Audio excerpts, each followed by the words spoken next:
పరిశుద్ధ బైబిల్ గ్రంథంలో నుండి లూకా సువార్త 16వ అధ్యాయము 19వ వచనం నుండి 23 వచనాల వరకును మూలవాక్యంగా నేనే చదువుతున్నాను. దయచేసి పరిశుద్ధ బైబిల్ గ్రంథం ఉన్న ప్రతి వారు కూడా తెరిచి చూడాలని ప్రభుపేట మనవి చేస్తున్నాను. లేని వారు ఆలకించవలసిందిగా మనవి. ధనవంతుడొకడుండెను. అతడు ఊదా రంగు బట్టలను సన్నపు నార వస్త్రములు ధరించుకుని ప్రతి దినము బహుగా సుఖపడుచుండువాడు. లాజరు ధనవంతుడు ఇంటి వాకట పడి ఉండి అతని బల్ల మీద నుండి పడు రొట్టు ముక్కలతో ఆకలి తీర్చుకుని గోరెను. అంతేకాక కుక్కలు వచ్చి వాని కురుపులు నాకెను. ఆ దరిద్రుడు చనిపోయి దేవదూతుల చేత అబ్రాహాముడు కూడా చనిపోయి పాతిపెట్టబడెను. అప్పుడు అతడు పాతాళంలో బాధపడుచు కన్నులెత్తి దూరం నుండి అబ్రాహామును అతని రొమ్మున ఆనుకున్న లాజరును చూచి. ఈ పరిశుద్ధ వాక్య భాగం దేవుడు మన వెనుకడలో ఆశీర్వదించును గాక. ఆమె చిన్న మాట ప్రార్థన చేసుకుందాం. పరిశుద్ధుడైన మా తండ్రి, జీవాధిపతి నేసయ్య, అయ్యా మీ నామం పెట్టి ప్రార్థన చేస్తున్నాం. ఇగోనైనా మా దండుప్రోలు వారి కుటుంబంలో చివరిగా తండ్రి నైనా మా బాబాయ్ గారు దండుప్రోలు నోకరాజు గారు ప్రభువా తన చివరి దినాలలో నీ అందు విశ్వాసం ఉంచాడు, నీ సన్నిధికి వచ్చాడు. ఒక నిబంధన ఒడంబడిక తను చేసుకుని ఉన్నాడు. ఇగో బాప్తిజం తీసుకోవడానికి తను అవకాశం లేనటువంటి పరిస్థితి. హాస్పిటల్లో ఉన్నప్పుడు ఆ మరణ పంచులలో ప్రభువా నీ మాటలు విన్నాడు, ప్రార్థన చేయించుకున్నాడు, ప్రార్థన చేసుకున్నాడు, విశ్వాసం ఉంచాడు. తండ్రి లోకంలో అందరూ వెళ్ళిపోవలసినటువంటి రీతిగానే తాను కూడా వెళ్ళిపోయాడు. కనుక ఇగో సంవత్సరం అవుతుంది. కుటుంబముగా, సంఘముగా, బంధుమిత్రులుగా మా బాబాయ్ గారి యొక్క తండ్రి ఇగో సంవత్సరిక కార్యక్రమాన్ని జ్ఞాపకం చేసుకునొచ్చు. నీ మాటల ద్వారా ఒకరినొకరు ఆదరించుకోమన్నావు నాయన, ఒకరికొకరు ధైర్యం చెప్పుకోమన్నావు. గనక ఈ కుటుంబానికి నీ మాట ద్వారా ధైర్యము, ఆదరణ, నెమ్మది, నిత్య జీవమునకు వారసులగునట్లుగా చదవబడిన లేఖనము ద్వారా సమాజముతో, సంఘముతో, బంధువర్గముతోను నీవే మాట్లాడము. నీ దాసుడు కనబడక, నీ దాసుని స్వర వినపడక నీవే కనబడినట్లుగా, నీ స్వర వినబడినట్లుగా ఆత్మదేవ అయ్యా ఇగో కొందరైనా సరే నశించక నిత్య జీవమును పొందినట్లుగా అయ్యా నువ్వు దర్శించి మీ నామునకు మహిమ తెచ్చుకోమని యేసయ్య నామమున ప్రార్థించి వేడుకుంటున్నాం తండ్రి. ఆమేన్, ఆమేన్, హల్లెలూయా. దేవుని పరిశుద్ధ నామానికి మహిమ కలుగును గాక. మరి దండుప్రోలు నోకరాజు గారు అనబడుతున్నటువంటి మా బాబాయ్ యొక్క సంవత్సరిక కార్యక్రమానికి ఇచ్చేసినటువంటి సంఘానికి, బంధుమిత్రులకి, కుటుంబానికి అందరికీ కూడా మరి హృదయపూర్వకమైనటువంటి వందనాలు తెలియపరుస్తూ ఉన్నాను. చదవబడినటువంటి లేఖన భాగం ఇస్తున్నటువంటి సాక్ష్యం ఏంటంటే, బాగా ధనము కలిగినటువంటి ఒక ధనవంతుడు ఉన్నాడు, ఐశ్వర్యవంతుడు ఉన్నాడు. అతడు ప్రతిరోజు కూడా చాలా సుఖపడుతూ ఉన్నాడు అట. అలాగనే చాలా బీదవాడు, బలహీనుడిగా, ఆరోగ్యం లేదు, కనీసం తన అవసరతల అక్కర్లో కూడా తీర్చుకోలేనటువంటి కటిక బేదరికము, దారిద్రత కలిగినటువంటి ఒక బేదవాడు కూడా ఉన్నాడని బైబిల్ సాక్ష్యం ఇస్తుంది. అయితే మరణం ఎవరికి వస్తూ ఉంది? ఏ కులానికి వస్తుంది? ఏ మతానికి వస్తుంది? మంచి వాళ్ళకి మరణం రావట్లేదా? చెడ్డవాళ్ళకే వస్తుందా? లేకపోతే చెడ్డవారికే మరణం వచ్చి మంచివారికి రావడం లేదా? అంటే భూమి మీద ఉన్నటువంటి జగమెరిగినటువంటి సత్యం ఏంటంటే, కడుపులో ఉన్నటువంటి శిశువు మొదలుకొని నిండు వృద్ధుడి వరకు మరణం అందరి మీద కూడా వస్తూనే ఉన్నది.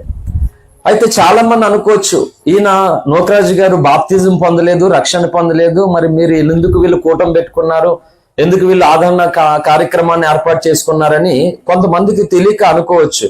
ఇక్కడే చినవలసలోనే మాకున్నటువంటి చర్చ దగ్గరకు తనంతట తానే, ఎవరి ప్రమేయం లేకుండా తనంతట తానే వచ్చి ప్రార్థనలో వాక్యం విని సిద్ధపడి అలాగా ముమ్మారు తనంతట తానే వచ్చి వెళ్ళినటువంటి సందర్భాలు ఉన్నాయి. మరణ దినాలలో తనకేమో అర్థమైపోయిందేమో, ఇంక నేను ఉండను, ఈ లోకంలో వెళ్ళిపోతానని నేను అనుకున్నాడు ఏంటో తెలియదు కానీ తన చివరి దినాలలో రావాల్సిన స్థలంలోనికైతే వచ్చాడు. ఇది ఒక సేవకుడిగా, అలాగే ఈ కుటుంబ సభ్యుడిగా నేను ఇస్తున్నటువంటి సాక్ష్యం ఇది.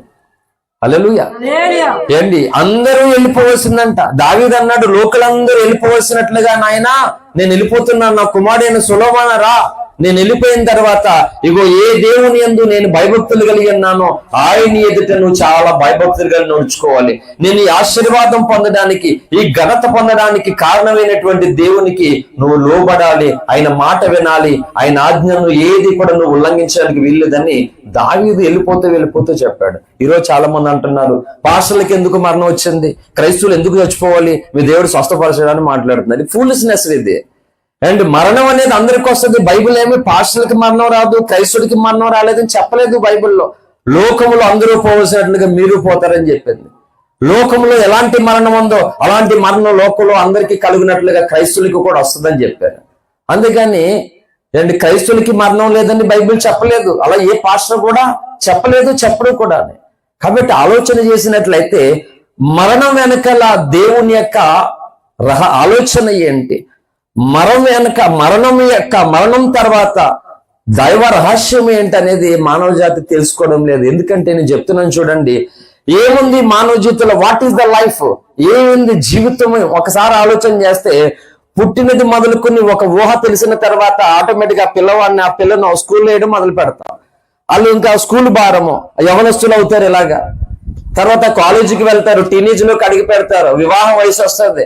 ఎవరికి నచ్చినటువంటి పరిధిలో వాళ్ళు ఉద్యోగం వచ్చే గానీ పెళ్లి చేసుకున్నాను కొంతమంది, ఉద్యోగంతో సంబంధం లేదు నాకు పెళ్ళే కావాలని కొంతమంది, తర్వాత వాళ్ళు పిల్లలకి అనడం, తర్వాత ఈ సంసార సాగర్లో అలాగే ఎవరి భారాన్ని వాళ్ళు ఈడ్చుకుంటూ రకరకాల పోరాటంలో వెళ్ళిపోతున్నాడు మానవుడు. ఇందుకే జీవమునకును మరణానికి ఉన్నటువంటి ఈ మధ్య ఉన్నది అసలైనటువంటి జీవితం. అంతేగాని నేను ధనవంతుల కుటుంబంలో పుట్టానంటే అది గొప్ప జీవితమే కాదు. నేను చాలా గొప్ప కులంలో పుట్టాను, చాలా గొప్ప మతంలో పుట్టానంటే అది గొప్ప జీవితం కాదు. నువ్వు ఎందులో అయినా పుట్టొచ్చు, నీ చేతిలో లేదు. అంబేద్కర్ అన్నారు, డాక్టర్ బిఆర్ అంబేద్కర్ అన్నారు, రాజ్యాంగ నిర్మాత, నేను హిందూ మతంలో పుట్టాను, అది నా చేతుల్లో లేదు, కానీ నేను హిందూ మతంలో చావకూడదు, ఇది నా చేతిలో ఉందని ఆయన అనుకున్నాడు. ఎందుకంటే ఆయన చూసినటువంటి ఆ అంటరానితనం, ఆ వివక్షతాన్ని చూశాడు కాబట్టి ఆయన అనుకున్నాడు. కాబట్టి మనం ఎవరైనా సరే ఫలానా మతంలో పుట్టకూడదు, ఫలానా కులంలో పుట్టకూడదు అంటే మన చేతిలో ఉందండి. అలాగా పుట్టాము, అందరూ పెరుగుతున్నాం. అయితే పుట్టిక ద్వారా గొప్పతనము కాదు, కానీ పుట్టి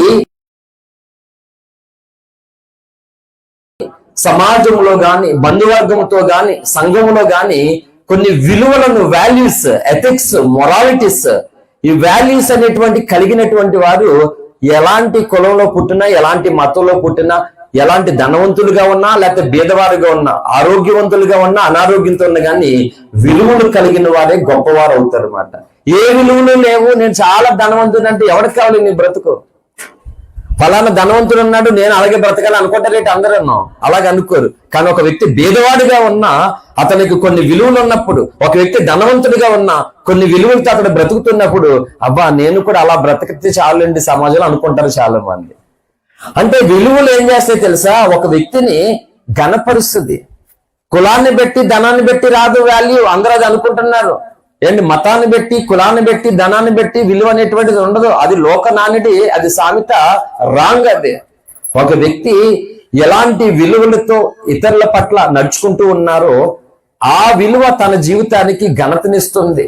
అతన్ని ఆకాశంలో ఎన్ని నక్షత్రాలు మీరు కనబడుతున్నా నిజం చెప్పండి, చిన్నప్పటి నుంచి ఇప్పటి వరకు ఆకాశాన్ని మనం చూస్తున్నప్పుడు రాత్రిలో నువ్వు నక్షత్రాలు అందాన్ని చూస్తావా, సందమామ అందాన్ని చూస్తావా? చెప్పండి. పోనీ ఇక్కడ నక్షత్రాలు ఏమేమి చూస్తావా? ఎవరు ఉన్నారేమో, మరి అలా ఉండొచ్చేమో. మరి నాకు నక్షత్రం కనబడింది అనుకుంటాను ఈ రోజు కదా. అంటే ఏ కులానికి చెందిన వారైనా, ఏ మతానికి చెందిన వారైనా ఖచ్చితంగానే ఏం చేస్తారు, ఎన్ని చుక్కలు కనబడుతున్న స్టార్స్ ఎన్ని ఉన్నా కానీ మన ఫోకస్ అంతా ఆ చందమామకి వెళ్తుంది. అవునా కదా? అలాగే నేను చెప్తున్నాను, ఈ భూమి మీద మనం జీవిస్తున్నటువంటి జీవితంలో నువ్వు ఎలా పుట్టావనేది సమాజం చూడదు, కానీ నువ్వు ఎలాంటి విలువలను కలిగిన వ్యక్తిగా జీవిస్తున్నావో అది మాత్రమే చూస్తుంది. అది గుర్తించట్లేదు ఎవరన్నా, అది గుర్తించట్లేదు. విలువలు లేని జీవితం ఎందుకు? ఎలాంటి పట్టుపడి మీద నువ్వు పడుకున్నా బ్రతుకు వ్యర్థం. విలువలతో నువ్వు కూడు, మట్టి మీదే నువ్వు పడుకో, చద్దన్నమే తిను నువ్వు. ఒక పూట చాలా చాలనేటువంటి బ్రతుకు, భోజనంతోనే బ్రతుకు, కానీ విలువలతో నువ్వు బ్రతుకు చచ్చిపో, చాలా నీకు ఘనత ఉండదు. నువ్వు చచ్చిపోయినా సరే సమాజంలో నీకు ఒక గుర్తింపు ఉండిపోతుంది. కాబట్టి మా బాబాయ్ గారు రక్షణ అయితే పొందలేదు. పరిశుద్ధ బైబిల్ గ్రంథంలో మీకు ఒక లేఖనం చూపిస్తున్నాను. అన్ని సమాజానికి, క్రైస్తవ సమాజానికి ఎలాగైనా సరే నా వల్ల క్షేమం కలగాలి, మేలు కలగాలి అనేటువంటి ఆశయంతో 21 సంవత్సరాలుగా ఈ క్రైస్తవ జీవితాన్ని జీవించడానికి పరిశుద్ధాత్మ దేవుడు నాకు కృపించాడు. అపోస్తుల కార్యం గ్రంథం 10వ అధ్యాయంలోనికి రండి. అపోస్తుల కార్యం గ్రంథం 10వ అధ్యాయము 34-35 వచనాలు. దేవుడు పక్షపాతి కాడని నిజముగా గ్రహించి ఉన్నాను, ప్రతి జనములోను ఆయనకు భయపడి నీతిగా నడుచుకుని వానిని ఆయన అంగీకరించెను. హల్లెలూయా. ఏండి, ప్రతి జనములో నుండి అయినా, అంటే ఏ కులమో ఏ మతం అనేది కాదు అక్కడ, ప్రతి జనాంగం నీతి కలిగి తన మనస్సాక్షి ప్రకారంగా బ్రతికితున్నటువంటి వ్యక్తిని దేవుడు ఏం చేస్తాడంట? క్రైస్తవులకి కొంతమందికి వంట పడదు కొన్ని సంగతులు చెప్తే. భారతదేశంలో ఉన్నటువంటి అనేక మహర్షులు పరలోకంలో ఉంటారు. ఉండరు అన్నటువంటి పాస్టర్స్ కానీ, ఉండరు అని నమ్ముతున్నటువంటి విశ్వాసులు కానీ, రండి తేర్చుకోండి నా దగ్గరకు వచ్చి. కానీ ఉండరని ఎలా చెప్పగలిగేస్తారు? నేను లేఖనాలతో నిరూపిస్తాను. ఇప్పుడు ఈ లేఖనం చెప్పింది ఇక్కడ చెప్పండి, ఇక్కడ బాప్తిజం కోసం ఏమన్నా ఉంది? ఇక్కడ మారు మనసు కోసం, పాప క్షమాపణ కోసం అక్కడ ఏమన్నా కనబడుతుందా? అక్కడ ఏం కనబడుతుందంటే, భూమి మీద పుట్టినటువంటి ప్రతి మానవుడు నేను బ్రతుకున్నానని ఎలాగైతే అతనికి తెలుస్తుందో అలాగే ఒక మనస్సాక్షి ఇచ్చాడు దేవుడు. ఈ మనస్సాక్షి కనబడినటువంటి దేవునికి ప్రతిబింబం. నీ మనస్సాక్షి ఏం చేస్తుందంటే, నిన్ను న్యాయము కాకుండా, నీతి కాకుండా, యథార్థ కాకుండా బ్రతుకుతున్నప్పుడు ఈ మనస్సాక్షి నిన్ను గద్దిస్తుంటది. అందుకని అపోస్తలుడైన పౌలు గారు అన్నాడు, కొందరు వాత వేయబడినటువంటి మనస్సాక్షి కలిగిన వారు అన్నాడు. అంటే వాళ్ళ మనస్సాక్షి మంచిగా చెప్తుందంట వాళ్ళకి, కానీ వాళ్ళు ఏం చేస్తున్నారు? వాళ్ళు ఇగో అహాన్ని పోషించుకోవడం కొరకు మనస్సాక్షిని తోసేస్తున్న దాన్ని కట్టిపడుతున్నాను. నోర్మే నువ్వు ఇంట్లో అంటారు కొంతమంది, మంచి చెప్తే నువ్వు నోర్మే అంటే, మంచి చెప్పినటువంటి వాళ్ళ మాటలు ఏం చేస్తారో నోరు మూంచేస్తారు. అలాగే ఇప్పుడు వాళ్ళంతటి మనస్సాక్షిని వాళ్ళే నోరు మూంచేసుకుంటున్నారు అన్నమాట. మనస్సాక్షి చచ్చిపోయినప్పుడు చెప్పండి, బాప్తిజం పొందితే దేవుడు తీసుకెళ్తాడా? వెళ్ళదు, అది జరగదు. అంటే పలానా కులంలో పుట్టావు, పలానా మతంలో పుట్టావు కాబట్టి నువ్వు దమ్ముడి మొక్క చదువు నేర్చుకోలేదు, నువ్వు అన్నిట్లో ఫెయిల్ అయిపోయావు, నువ్వు అయిపోతావా? డాక్టరు, యాక్టరు, ఇంజనీర్ అయిపోతావా? అవవు కదా. ఎందుకంటే నువ్వు అన్నిట్లో ఫెయిల్ అయినప్పుడు ఎలాగవుతావు? నువ్వు అవవు. దేవుడి విషయంలో అంతే. నీ మనస్సాక్షిని నువ్వు అమ్మేసుకుంటే, నీ మనస్సాక్షిని నువ్వు మోసం చేస్తే, నీ మనస్సాక్షిని నొక్కేస్తే నువ్వు దేవుడు నిన్ను అంగీకరించాడు. అలా మనస్సాక్షి బ్రతికి దేవుడు అనేవాడు ఒక ఆయనైతే ఉన్నాడు, ఆయన పరిశుద్ధుడై ఉంటాడు. దేవుడు మనలాగా ఎలా పడితే అలాగా ఉండడు. ఆయన నాకంటే నీకంటే చాలా మంచోడు దేవుడు. ఆయన నీకంటే నాకంటే చాలా పర్వతాల్లో, గుహాల్లో, ఓ పరమాత్ముడా, ఓ భగవంతుడా, నీ జాడ మాకు కావాలి, నువ్వు ఉన్న స్థలంలోకి మేము రావాలని యథార్థంగా ఈ యాచనలు, పూజలు, ప్రార్థనలు చేస్తున్నటువంటి భారతీయ మహర్షులు అనేక మంది పరలోక రాజ్యంలో ఉంటారు. ఈ అపోస్తుల కార్యం గ్రంథం 10:34 దానికి రుచి. హల్లెలూయా. అందుకని ఉండరని మీరు అనేవద్దు. అసలు ఆ పలానా వ్యక్తులు గ్యారంటీగా నరకానికి వెళ్ళిపోతారని మీరు మాట్లాడొద్దు. ఈ మధ్య ఒక డిచ్కీ బాబా మొదలెట్టాడు. వాడి పని ఏంటంటే కులాల మధ్య, మతాల మధ్య చిచ్చులు పెట్టడమే వాడు బ్రతుకు. కానీ కనీసం వాడు ఏ కులంలో పుట్టాడు, ఆ కులం పేరు, వాడి తల్లిదండ్రుల పేరు, వాడు ఊరి పేరు చెప్పుకోలేడు. వాడు ఊరు వాడ తిరిగి ఏం చేస్తాడంటే కులాల మధ్య, మతాల మధ్య చిచ్చు పెడుతున్నాడు. వాడు అంటాడు, ఇప్పుడు క్రైస్తవులు రచ్చగొడితే ఏమంటాడు? అంబేద్కర్, అలాగే అల్లూరి సీతారామరాజు, స్వామి వివేకానంద, సుభాష్ చంద్రబోస్, మహాత్మా గాంధీ, చెప్పు వీళ్ళు నరకానికి వెళ్ళారా, పరలోకానికి వెళ్ళారా చెప్పండి అంటే, ఈ పాస్టర్లు కానీ తలాతోకాలు లేని తెక్కలోళ్ళు అలాగే మాట్లాడతారు. నరక ఇప్పుడు కూడా నరకానికి వెళ్తారని నువ్వు మాట్లాడొద్దు దయచేసి. అది నీ పర్మిషన్ కాదు. నువ్వు ఏమైనా స్టాంప్ వేసి పెట్టావనా? అది నీ పరిధిలో లేదు. ఇప్పుడు చెప్పండి, అలాంటి మూర్ఖులు కనబడినప్పుడు మీరు అందరూ అపోస్తలుల కార్యం 10:34 చూపించండి. మంచివాడు, నీతి మంది, కోట్ల మంది మేలు కొరకు కన్నీరు కాచేటువంటి యథార్థవంతులు ఎక్కడికి వెళ్తారంటే దేవుడి దగ్గరికి వెళ్తారు. వాళ్ళ అంటే ఆడి బాధ ఏంటంటే, ఏ క్రైస్తవుడైనా నోరు జారి నీళ్ళు నరకానికి వెళ్తారని నువ్వు అడిగితే, ఊర్లోను, నీ సంఘంలోను, నీ కుటుంబంలో నీ పొరువు అంతా తీసుకొచ్చేసి, నీ పొరువు లేకుండా ఆడిపడేసి, అందరు నీ మీద పగబెట్టేసి, నీ మీద కక్ష పెట్టుకోవడం కొరకు వాడు అలాంటి దుర్మార్గపు బతుకుతున్నాడు. ఎందుకు ఆడు బతికే బతుకు, అది బతికే నాలాంటి వాడి దగ్గరికి రావాలి. ఆ డిచికి బాబు డిచికి ఉంటది అన్నమాట. హల్లెలూయా. కాబట్టి నేను చెప్తున్నాను, యథార్థంగా, మంచిగా, నీతిగా బ్రతుకుతుంటే భగవంతుడు ఎందుకు చోటేవాడండి? ఎవడా అని కఠినుడు ఆయన. నా దగ్గరికి మీరు రావద్దురా, నా చర్చలు ఎప్పుడైనా నువ్వు పాట పాడవా, నువ్వన్నా నాకు వచ్చి కానుపించవా, కాబట్టి నువ్వు నాకు వద్దు అంటాడు దేవుడా. దేవుడు ఏమన్నా తెలుసా? నా ఎద్దుకు వచ్చి వాడు నేను ఎంత మాత్రమో త్రోసివేనన్నాడు. అంత ప్రేమ కలిగినటువంటి వాడు. నీకైనా, నాకైనా, కన్న తల్లికైనా సరే ఏంటి, ఒకరోజు నీ ప్రేమ అలసిపోతుంది. చూపించి చూపించి తగ్గించుకుని సాయం చేసి ఏదో ఒక రోజు మానవుని ప్రేమలన్నీ అలసిపోతాయి. మానవుని ప్రేమకి ఒక కాల పరిమితి ఉంది, కానీ దేవుని ప్రేమ అపరిమితమైనది మాట. నువ్వు నేను ఎంత అలసిపోయినా ఆయన అలసిపోవాడు కాదు. ఆయన ఆఖరి క్షణం వరకును, నీ కడ శ్వాస వదిలేసే వరకు కూడా నువ్వు ఎలాగైనా మారు మనసు పొంది నీ మనసాక్షిని దేవుడు పెట్టాడు కదా, దానికి లోబడి నేను ఎంతకాలం బ్రతుకులు ఏమి సాధించాను, ఎంతమంది మనసును గెలిచాను, నేను చచ్చిపోతే నా కొరకు నిజంగానే ఎంతమంది నిజంగా కన్నీళ్లు పెట్టుకున్నారు అని ఇలాంటి ఒక భావజాలం ఆలోచన కలిగి ఆ వ్యక్తి దేవునికి చోటిస్తే తన చివరి క్షణంలో దేవుని రాజ్యానికి వారసులైపోతారు. కానీ ఊరు పుట్టక మునిపే నీ చిన్న ప్రాయంలోనే నువ్వు బాప్తిజం తీసుకుని దేవునికి ఏమాత్రం భయపడకుండా, చర్చి వెళ్లకుండా, దేవుని ఆజ్ఞలు ఏమి పాటించుకోకుండా, పేరుకే క్రైస్తవ పేరుంది, మీ క్రైస్తవ మాట్లాడతావు, ఇవన్నీ కలిగి ఉండి ఈ ఎబ్రీ పత్రిక 10వ అధ్యాయం 2వ అధ్యాయం 3వ వచనాన్ని గనుక నువ్వు నెరవేర్చేవనుకో ఖచ్చితంగా నువ్వు నరకానికి వెళ్తావు. చూడండి ఎబ్రీ పత్రిక 3:2 2:3 ఎబ్రీ పత్రిక 2:3 ఎంత గొప్ప రక్షణను నిర్లక్ష్యం ఉందో. ఎంత గొప్ప రక్షణ అంటే నేను చెప్తున్నాను, క్రైస్తవమా నీవు పొందినటువంటి నీ ఆస్తి కంటే గొప్పది, నీ ధనము కంటే గొప్పది, ఈ లోకంలో నీకున్నటువంటి సకల ప్రాపర్టీల కంటే గొప్పది నువ్వు పొందిన రక్షణ. ఆ రక్షణ గొప్పతనాన్ని నువ్వు గుర్తించకుండా ఆ రక్షణను నువ్వు నిర్లక్ష్యం పెట్టేసి దాన్ని బొంగలో తొక్కేస్తే పరలోకానికి ఎవరు వెళ్తారండి? వెళ్తారా? వెళ్ళరు. క్రైస్తవులు కూడా పరలోకానికి వెళ్ళరు. చాలా మంది క్రైస్తవులు కూడా నరకానికి వెళ్తారని బైబిల్లో స్పష్టంగా రాయబడి ఉంది. మరి అలా రాయబడి ఉన్నప్పుడు చెప్పండి, మనం ఎంత భయభక్తులు కలిగి ఉండకూడదా? అందుకే నేను దేవుడి నడిపింపుతో, దేవుడు ఎక్కడ ఏది, నరేంద్ర మోడీ నా ముందుకు వచ్చిన I don't care, prime minister of ఇండియాగా సలాం కొడతాను, గౌరవిస్తాను, ప్రేమిస్తాను, రెస్పెక్ట్ ఇస్తాను. యేసు సేవకుడిగా దేవుడు చెప్పమన్నటువంటి మాట నా ముందు ఎవరున్నా వెనకెవరున్నా సరే చెప్పక మానను, అంతే. ఇది క్రైస్తవ జీవిత యొక్క సాక్ష్యం మాట. హల్లెలూయా. కనుక భూమి మీద గొప్పవారు ఉన్నారు, లేనివారు ఉన్నారు, బలవంతులు ఉన్నారు, బలహీనులు ఉన్నారు. ఈ రెండు వర్గాలలో ఈ లూకాసు వార్త 16, 19, 23 వచనంలో ఇద్దరు కనబడుతున్నారు. అందరూ ఆ ఇద్దరిని చూసినప్పుడు ఎవరైనా ఎవరిని కోరుకుంటా చెప్పండి, నిజం చెప్పండి. యథార్థంగానే ఇక్కడ క్రైస్తవులు ఇంకోటి లేదు, కానీ ఆ ఇద్దరిని తల మొదలుకొని అరికోల వరకు ఒక వ్యక్తిని నిలబడితే అతడికి ఎలాగుంది? కురుపులతో ఉన్నాడు. అతడు రోగి, బీదవాడు, దరిద్రుడు, ధనవంతుడు, ఇంటి వాకిట్లో పడేటువంటి ఎంగిలి మెతుకులు తింటున్నటువంటి వ్యక్తి ఒక వ్యక్తి ఏమో ధనవంతుడు. అతనికి ఇంక ఏ పేరు పెట్టినా సూట్ కాదు మాట అతనికి. అంటే అతని వంటి ధనవంతుడు ఇంకెవరు కూడా లేరు మాట.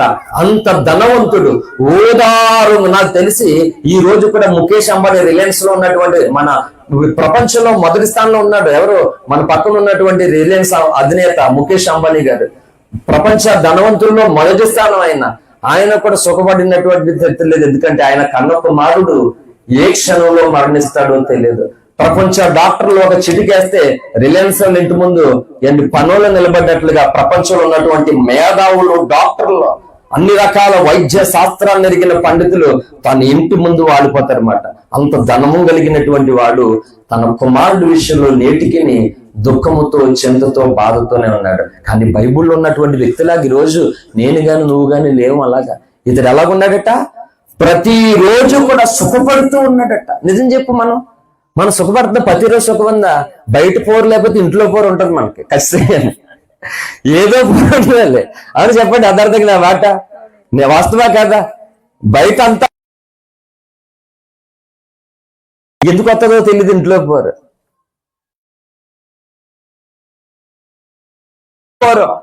ఏదో పోరు, ఆ పోరు మనం పోయే వరకు ఉంటూనే ఉంటది పోరు. ఎందుకంటే ప్రతి వ్యక్తి కూడా దేవుని దగ్గర అసలైనటువంటి రీతిలో ఉండడం కొరకు, సరి చేసుకోవడం కొరకు తప్పదు తిప్పలు. హల్లెలూయా. చూడండి, స్కూల్కి వెళ్ళే పిల్లాడు ఆడి ఎండ వచ్చినా వెళ్ళాలి, వాన వచ్చినా వెళ్ళాలి, చుట్టాలు స్నేహితులు ఎన్ని ఫంక్షన్లు ఉన్నా పబ్లిక్ ఎగ్జామ్. ఇప్పుడు చుట్టాలు ఇష్టమైన వాళ్ళు ఫ్రెండ్స్, లేకపోతే వాళ్ళకి ఇష్టమైన అభిమాన హీరో సినిమా వచ్చింది, ఎప్పుడు సినిమా వచ్చినా మొదటి ఇడే ఉంటాడు చూసేస్తాడు. ఇప్పుడు పబ్లిక్ ఎగ్జామ్, ఒరే ఇప్పుడు మొదటి నువ్వే చూడాలంటే పబ్లిక్ ఎగ్జామ్ లో నువ్వేమవ్వాలి, గుడ్ అట్టాను నువ్వు. అప్పుడు ఏం చేస్తాడు పబ్లిక్ ఎగ్జామ్ కోసం, ఈ రోజు తర్వాత చూస్తానులే, ఫస్ట్ మా అమ్మ నాన్న కష్టపడి చదువుతున్నారు, ముందు చదువు నాకు ఫస్ట్ అని అనుకోడు, మానేడు కొన్ని కార్యక్రమాలు. కానీ క్రైస్తవ జీవితంలో నేను చెప్తున్నాను, నీకును నీ దేవునికి అడ్డొచ్చేటువంటి దాంట్లో మాత్రం నువ్వు మానవు. చెప్పండి, యథార్థంగా మాంటున్నారా? అబ్బే సమస్య లేదు, పోషిస్తాను, దాన్ని ఎలాగైనా కాపాడుకుంటాను అంతే. ఇలాగా నీకును దేవునికి అనేకమైన అడ్డొచ్చేస్తున్నాయి మాట. అమావాస్య నాడు చంద్రుడు ఎలా చీకటైపోతారో తెలుసా ఏంటి? భూమి తన చుట్టూ తను తిరగడానికి 24 గంటలు పడుతుంది, అది భూభ్రమణం అంటారు. అదే భూమి సూర్యుని చుట్టూ తిరగడానికి 365 రోజులు అవుతుంది, అది భూ పరిభ్రమణం అంటారు. అప్పుడు 1 సంవత్సరం అవుతుంది అన్నమాట. ఇలాగ భూమి సూర్యుని చుట్టూ తిరుగుతున్నప్పుడు ఈ యొక్క చంద్రునికి ఈ సూర్యునికి మధ్య భూమి అడ్డెళ్తుంది అన్నమాట. అప్పుడు సూర్యుని కిరణాలు చంద్రుడి మీద పడవు, వెళ్తూరుండేటప్పుడు చంద్రుడు చీకటైపోతాడు. దాన్ని అమావాస్య అంటారు. 15 రోజులు కృష్ణపక్షము, 15 రోజులు శుక్లపక్షం అని 4వ తరగతిలో 1998 సంవత్సరంలో చిన్నవలసలో ఉన్నటువంటి బోర్డు స్కూల్లో విద్య నేర్చుకున్నాను నేను. హల్లెలూయా. 28 సంవత్సరాలైనా నేర్చుకున్నటువంటి విద్య ఈ రోజుకి ఉపయోగపడుతుంది నాకు. 28 సంవత్సరాలు అవుతుంది నన్ను 4వ తరగతికి వెళ్ళి. హల్లెలూయా. ఆ సూర్యునికి చంద్రునికి మధ్య, అంటే సూర్యుని వెలుగు చంద్రుని మీదకి వస్తే చంద్రుడు ప్రకాశిస్తాడు, వెలుగుతాడు, ఆ వెలుగు లోకానికి ఇస్తాడు. అలాగే నీతి సూర్యుడైనటువంటి దేవుని వెలుగు మన మీదకి రాకుండా మన తప్పులు, సాతాను శక్తులు, చీకటి దయ్యపు శక్తులు అడ్డుగా వచ్చేస్తూ దేవుని ప్రభావము నీలోనికి రాకుండా నువ్వు చీకటైపోయేలాగా, నువ్వు అజ్ఞానంతో అవివేకంతో ఎవరు చెప్పినా నువ్వు అనుకున్నా నీకు నచ్చినట్లుగా బ్రతికే విధంగా చీకట్లో ఉంటావు. అందుకే ప్రభు ఏమన్నాడు, మీరు లోకానికి ఏమై ఉండాలని చెప్పాడు దేవుడు, వెలుగుగా మీరు ఉన్నారు అని చెప్పాడు. ఏది వెలుగు ఎంతమంది ఉన్నారు ఈరోజు? నీకు నువ్వు వెలుగుగా ఉండు. నువ్వు వెళ్తున్నటువంటి మార్గం చీకటి లేనటువంటి మార్గం నువ్వు ఎంచుకో. కనుక ధనవంతుడు ప్రతిరోజు కూడా సుఖపడుతున్నాడు ఓదారంగులు. మీ భూ ప్రపంచంలో ఏ ధనవంతునైనా చూడండి, బైబిల్లో ఉన్నంత ధనవంతుడు అంత సుఖము ఎవరికి లేదు భూమి మీద. హల్లెలూయా. ఇంకెందుకు ఇంకా కొన్ని మాటలు చెప్పను. ఇష్టమైన భోజనాలు బోల్ ఫుడ్లు ఉన్నాయి కదా. ఇప్పుడు ధనవంతులు అయినా సరే అన్ని ఫుడ్లు తినచ్చా? ఇవి తినకూడదు అంటారు అంతే. మనం సొట్టబెడేస్తా, అది రోడ్డా లేకపోతే ఇంకోటి పక్కన డ్రైనేజ్ కూడా. అదండి పానీపూరి బండ్లు ఎక్కడ ఉంటాయి చెప్పండి? నాకు అదే విచిత్రం. నాకు పానీపూరి బండ్లన్నీ ఉండిన డ్రైనేజ్ దగ్గరే కుప్పలు కలుగుకుంటారు జనాల. విలువైనటువంటి పుస్తకాలు ఏమో రోడ్డు మీద ఎక్కడ ఏమంటారు దాన్ని, ఫుట్పాత్ మీద వేసి అమ్ముతున్నారు. చెప్పులు యానో మన తాళరావు కాకినాడ చూడండి, అందమైన అద్దాల మేడలో ఉన్నాయి మన చెప్పులు. కాలుకేసుకుని ఊడిపోయి తిప్పేసి పాడేసి చెప్పులేమో అద్దాల మేడలో ఉంటే ఏండి మానవ జాతికి జ్ఞానము నేర్పించేటువంటి విద్య కలిగినటువంటి కొన్ని విలువైన పుస్తకాలు ఎక్కడ అమ్ముతున్నారు? బయట ఫుట్పాత్ మీద పంపిస్తున్నారు. అంటే చూడండి దేనికి విలువ ఉంది, పుస్తకాలకు విలువ లేదు, చెప్పులకు ఉన్నాయి. అలాగనే ఈరోజు సృష్టికర్త అయినటువంటి దేవుడు అంటే మానవుడికి ఇష్టం ఉంటలేదా? నేను ఈశ్వర్ బాబా అయిపోయి ఒంటి మీద బట్టలు తీసేసి ఒక గోల్చి పెట్టుకుని ఇంత గడ్డం పెంచుకుని ఉన్నాను అనుకో, బోల్ మంది ప్రేమిస్తారు నన్ను, బోల్ మంది. నాకు ఏ లోటు ఉండదు, తిండి మొత్తం 3 పూట్ల నేనే పెడతాను బోల్ మందికి వచ్చిన వాళ్ళకి. ఎందుకంటే నా దగ్గర వస్తాయి కదా బోలండి. అర్థమైందా? అలాగే యాక్సెప్ట్ చేస్తారు. కానీ ఏంటి ఒక మాట చెప్తున్నాను, ఈ బైబిల్ పట్టుకుండి మాకేదో అనిపించింది మనసు, ఇక్కడ ఏదో శక్తి ఉంది, ఏదో ప్రేమ ఉంది, ఇక్కడ ఏదో ఉంది. ఇందులో ఏమి లేకుండా ఎలా మారుతారండి ఒక మనిషి? కత్తి పెట్టుకున్నవాడు, బాంబు పట్టుకున్నవాడు వైఎస్ రాజశేఖర రెడ్డి గారి నాన్నగారు రాజారెడ్డి, కత్తి పట్టుకుని బాంబులు పట్టినటువంటి వంశం. అందులోంచి బైబిల్ పెట్టినటువంటి డాక్టర్ వైఎస్ రాజశేఖర రెడ్డి. హల్లెలూయా. ఆయనే కాదు, నేను రాజకీయం కోసం మాట్లాడలేదు ఇక్కడ. నాకు అది కాదు నాది. ఏ రాజకీయ పార్టీలు ఉన్నా దేశానికి రాష్ట్రానికి మంచి చేయండి, ప్రజల గుండెల్లో నిలవండి, అంతే తప్పగా నేను మిమ్మల్ని ఎవరిని తప్పు. కత్తులు పెట్టినటువంటి వంశంలో నుండి బైబిల్ ఎలా పట్టారు వాళ్ళు? ఏదో ఉంది, బాంబులో లేనిది, డబ్బులు కట్టులో లేనిది, బంగారంలో లేనిది,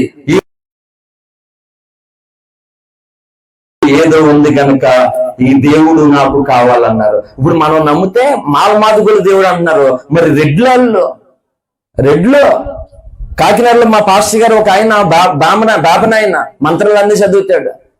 మరి చెప్పండి, వాళ్ళని అంటారా మీరు మాలోళ్ళ దేవుడు అని అనగలరా? రాజులు ఉన్నారు, రెడ్లు ఉన్నారు, కమ్మలు ఉన్నారు, కాపులు ఉన్నారు, అగ్నికుల శక్తులైన మనం ఉంటే ఎవరంటే ఇప్పుడు మాలోళ్ళు ఇంకో దేవతని దేవుడు నమ్మవాళ్ళు లేరట్టు, మాలోళ్ళందరూ యశుప్రభుని నమ్మినట్టు మాలోళ్ళ దేవుడు అట్ట. న్యాయం ఉందా ఎవరినాన్ని? అదే అంటున్నాను. ఎందుకు సృష్టికర్త అయినటువంటి దేవుడు ఏం నష్టం చేశాడు? నీకేం హాని చేశాడు? నేను చెప్తున్నాను. ఇప్పుడు క్రైస్తవ మీటింగ్ జరుగుతుంది, దండపురం లోకరాజు గారి జ్ఞాపకార్థ కార్యక్రమంకి వచ్చారు సోదరులు. ఏది నిజమైన గౌరవం ఇవ్వడం అంటే అర్థం ఏంటి? ఏది ఆయన కోసం 2 మాటలు చెప్పే అవకాశం వచ్చినప్పుడు చక్కగా నిలబడి మీ అన్న కోసమా, మీ తమ్ముడి కోసమా, లేకపోతే నీ బాబాయ్ అవుతాడా, మేనమా అవుతాడా, కొడుకు అవుతాడు, ఏమవుతాడు, 2 మాటలు చెప్తే ఇక్కడ వచ్చిన వాళ్ళు కూడా సంతోషంగా వింటారు. మంచి అవకాశాన్ని పోగొట్టుకోలేదు. అంటే నువ్వు పిలవబడింది ఎక్కడికి? ఫలానా నోకరాజు గారి యొక్క కార్యక్రమం కొరకు నువ్వు పిలబడ్డా. నువ్వు ఎక్కడున్నావు ఇప్పుడు? ఎక్కడికి వచ్చావు నువ్వు ఇప్పుడు? ఎవరిని జ్ఞాపకునేందుకు వచ్చా? నేను క్రైస్తవ సేవకుణ్ణి. శ్మశానం దగ్గరికి నాకు తెలిసి చిన్నవలసల్లో కానీ చుట్టుపక్కల కానీ ఎవరు చనిపోయినా వాళ్ళు హిందువులా, ముస్లింస్లా, క్రైస్తవులా ఏం అడగను. వాళ్ళు చనిపోయారు, నా మట్టుకు నేను శ్మశానం దగ్గరికి వెళ్తాను.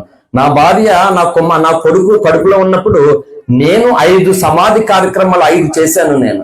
ఇప్పుడు నాకు పుట్టిన కొడుకు ఎలాంటి పుట్టాడు చూడండి, ఆడి దగ్గర ఉండండి, ఒక రోజు గడపడం మీరు తెలుస్తుంది వాడి సంగతి ఏంటో. నేనే ఇలా ఉన్నాను. ఆడు నాకంటే ఇంకా 2 ఆటలు ఎక్కువే, తక్కువేం కాదు ఆడు అసలు. నాతో మాట్లాడాలంటే ఒక్కొక్కరికి తెలిసిపోతుంది. ఆడితో మాట్లాడాలంటే ఇప్పుడే గడగలాడించేస్తాడు ఆడు. 5 సమాధి కార్యక్రమాలు చేశాను నా కడుపులో, నా భార్య కడుపులో ఉంటే. నేను చెప్తున్నాను సోదరులారా, ఏంటి చనిపోయినటువంటి ఒక వ్యక్తిని చివరి చూపు చూస్తారా లేదా, చూడాలా లేదా? న్యాయంగానే అందరూ ఒప్పుకుంటారు. ఈ మాట ఒప్పుకోరా? ఒప్పుకోవాలి. కానీ చాలా మంది నా భార్య నీళ్ళు వేసుకుందే నేను వెళ్ళకూడదంట. ఎవరు చెప్పారు నాన్న? ఏ గ్రంథంలో ఉంది? నేను ఎవరో చాగంటి గారి యొక్క ప్రవచనాలు నేను వింటాను. నేను ఖాళీగా ఉన్న సమయంలో దీంతో నేను గడుపుతాను. ఖాళీగా ఉన్నటువంటి సమయంలో చిన్నజీరి గారి మాటలు వింటాను, చాగంటి గారి మాటలు వింటాను, తర్వాత ఇంకొక ఎవరు గరికపాటి గారి మాటలు వింటాను. గరికపాటి గారు దుమ్ము దులిపేశారు. ఒక్కొక్కరిని పట్టుకోండి. ఏమని తెలుసా? ఎవరైనా సరే హైందువులు చనిపోతే సంవత్సరం దాకా ఏ కార్యక్రమాలు చేయకూడదని చెప్పిన అబ్బాయి కదా మాట. అది తప్పుడు. మీరు భార్య నీళ్ళు వేసుకుని ఉంటే తలకొడు పెట్టకూడదని చెప్పిన అడ్డగాడిదే ఎవరు అని చెప్పాడు ఆయన ఎవరో. ఏముంది? ఏమి తెలుసుకుంది? ఎవరు చెప్పారు నీకు? నేను చెప్తున్నాను, ఈ రోజు ఈ బైబిల్ నేను పట్టుకోకపోతే అనేకమైన మూఢ నమ్మకాల మధ్య నేను నా జీవితాన్ని ముగింపు చేసుకున్నాను. ఎప్పుడు హల్లెలూయా. క్రైస్తవులు కూడా మూఢనమ్మకాలు పాటిస్తున్నారండి ఇప్పుడు. ఏంటి చెప్పు? నువ్వు పాటించవలసింది ఇందులో లేదా? దీంట్లో కంటే గొప్పదుందా లోపల? బయట పాటించేది గొప్పదుందా? బయట పాటించడానికి చాలా ఆరాటపడుతున్నారు, కానీ నీకు చేతనైన విలువైన శ్రేష్టమైన గొప్ప దాన్ని దేవుడు నీకు ఇస్తే దీన్ని ముట్టుకోవడానికి కూడా ఇష్టపడలేదు కొంతమంది. ఏం పాపం అంటిపోతుందా? మురికి అంటిపోతుందా? ఫోటోలో కూర్చుంటే మారిపోతారా? అంత వీక్గా ఉన్నారా మారిపోవడానికి?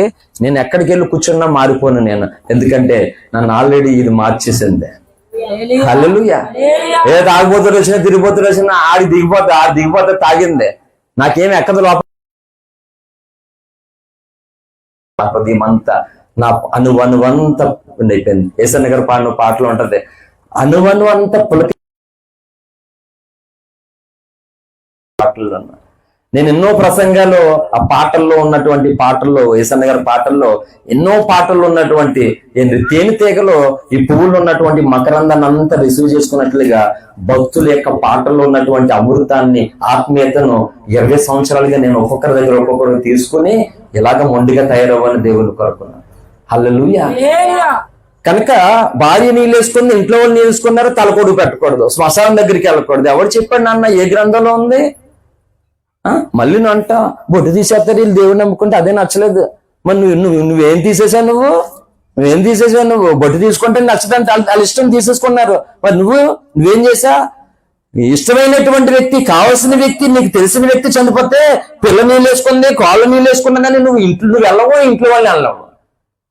ఇదే సంస్కారం? ఇదేమన్నానే ఏంటి సంస్కారం? నేను కట్టెలు కూడా వేస్తాను అక్కడ. ఏమన్నా మురికని చెప్పిందా బైబిల్? అలాగా చెప్పలేదు. అలాగా వెళ్ళకూడదనే రూల్ ఏమీ లేదు. అందుకే చూడండి, అన్య స్త్రీలు మిగిలినటువంటి వారు శ్మశాన కార్యక్రమానికి వెళ్ళరు. క్రైస్తవులు వెళ్ళరా? వెళ్తారు. మాకు అపవిత్రత కాదు, ఇది మార్చేసింది. హల్లెలూయా, ఇది మార్చేసింది. ఏది నిషిద్ధం కాదు. కొన్ని మూఢనమ్మకాలు పెట్టుకుంటున్నారండి అందరూ. నా మూఢనమ్మకాలు ఉండి విలువైన చివరి చూపును కూడా పోగొట్టేసుకుంటున్నారండి. మిగిలిన పాటించే వాళ్ళు ఏమో తప్పు పట్టి, మీరు అదెందుకు తినరు, ఇదెందుకు తినరు, దండం పెట్టిన కేజీ బంగారం నాకు తీసుకుంటాను, నేను దండం పెట్టిన కేజీ బంగారం ఏంటి మీరు తీసుకుంటారు లేదా? మిమ్మల్ని అడుగుతున్నాను.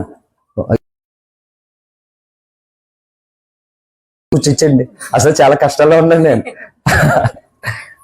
వీళ్ళు అది కాదట, బయట ఏమో ఆకలితో అలమెడి నుంచి బోల్డ్ మంది దీని బొజ్జ కడుపులోనికి 4 మెతుకులు వెళ్ళక ఎంతో మంది చావు బ్రతుకుల మధ్య ఉన్నారు. వాళ్ళకి ఎట్టచ్చు కదా.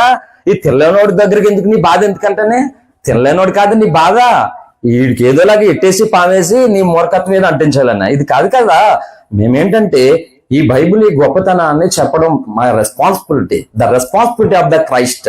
దేవుడు అది నేర్పించాడు, ఈ బాధ్యత అనేది కలిగి ఉండాలని. నువ్వు చెప్పు నీ గొప్పతనాన్ని కూర్చి. అదే అంటున్నాను, ఎవరు గొప్పతనాన్ని గురించి వారు చెప్పండి. ఇది చెప్పడం మానేశారు. ఇంకొకరు చేసేది అని అంటారు. ఎందుకు? నువ్వు ఆ తిననోళ్ళ కోసం ఎందుకు? తినేవాళ్ళకి పెట్టు, నువ్వు తినేవాళ్ళకి పెట్టు. బ్రతుకుండగా నేను చెప్తున్నాను, మా బాబాయ్ చాలా అదృష్టవంతుడు. నేను చెప్తున్నాను, రాజుగా నోకరాజులో రాజులాగా వెళ్ళిపోయాడు ఆయన. చక్కగా చెప్తున్నాను, తన జీవితంలోనూ ఎన్నో గాయాలు, ఎన్నో బాధలు, ఎన్నో ఇబ్బందులు పడ్డాడు. చిన్నప్పటి నుంచి నాకు తెలుసు. అయినప్పటికీ కూడా తన చివరి దినాలు ఏమనిపించిందో తెలియదు. ఇంకా నేను ఉండని భూమి మీద దేవుడు అన్నాను, నేను చెయ్యని చెప్పేసి తను ప్రార్థన చేసుకున్నాడు. ఇక్కడ చర్చికి వచ్చాడు, దేవుని వాక్యాలు విన్నాడు, బాప్తిజం కూడా పొందుతానన్నాడు, తాగుడు మానేస్తాన్నాడు. ఇంట్లో చెప్పడం లేదా? చాలా మందికి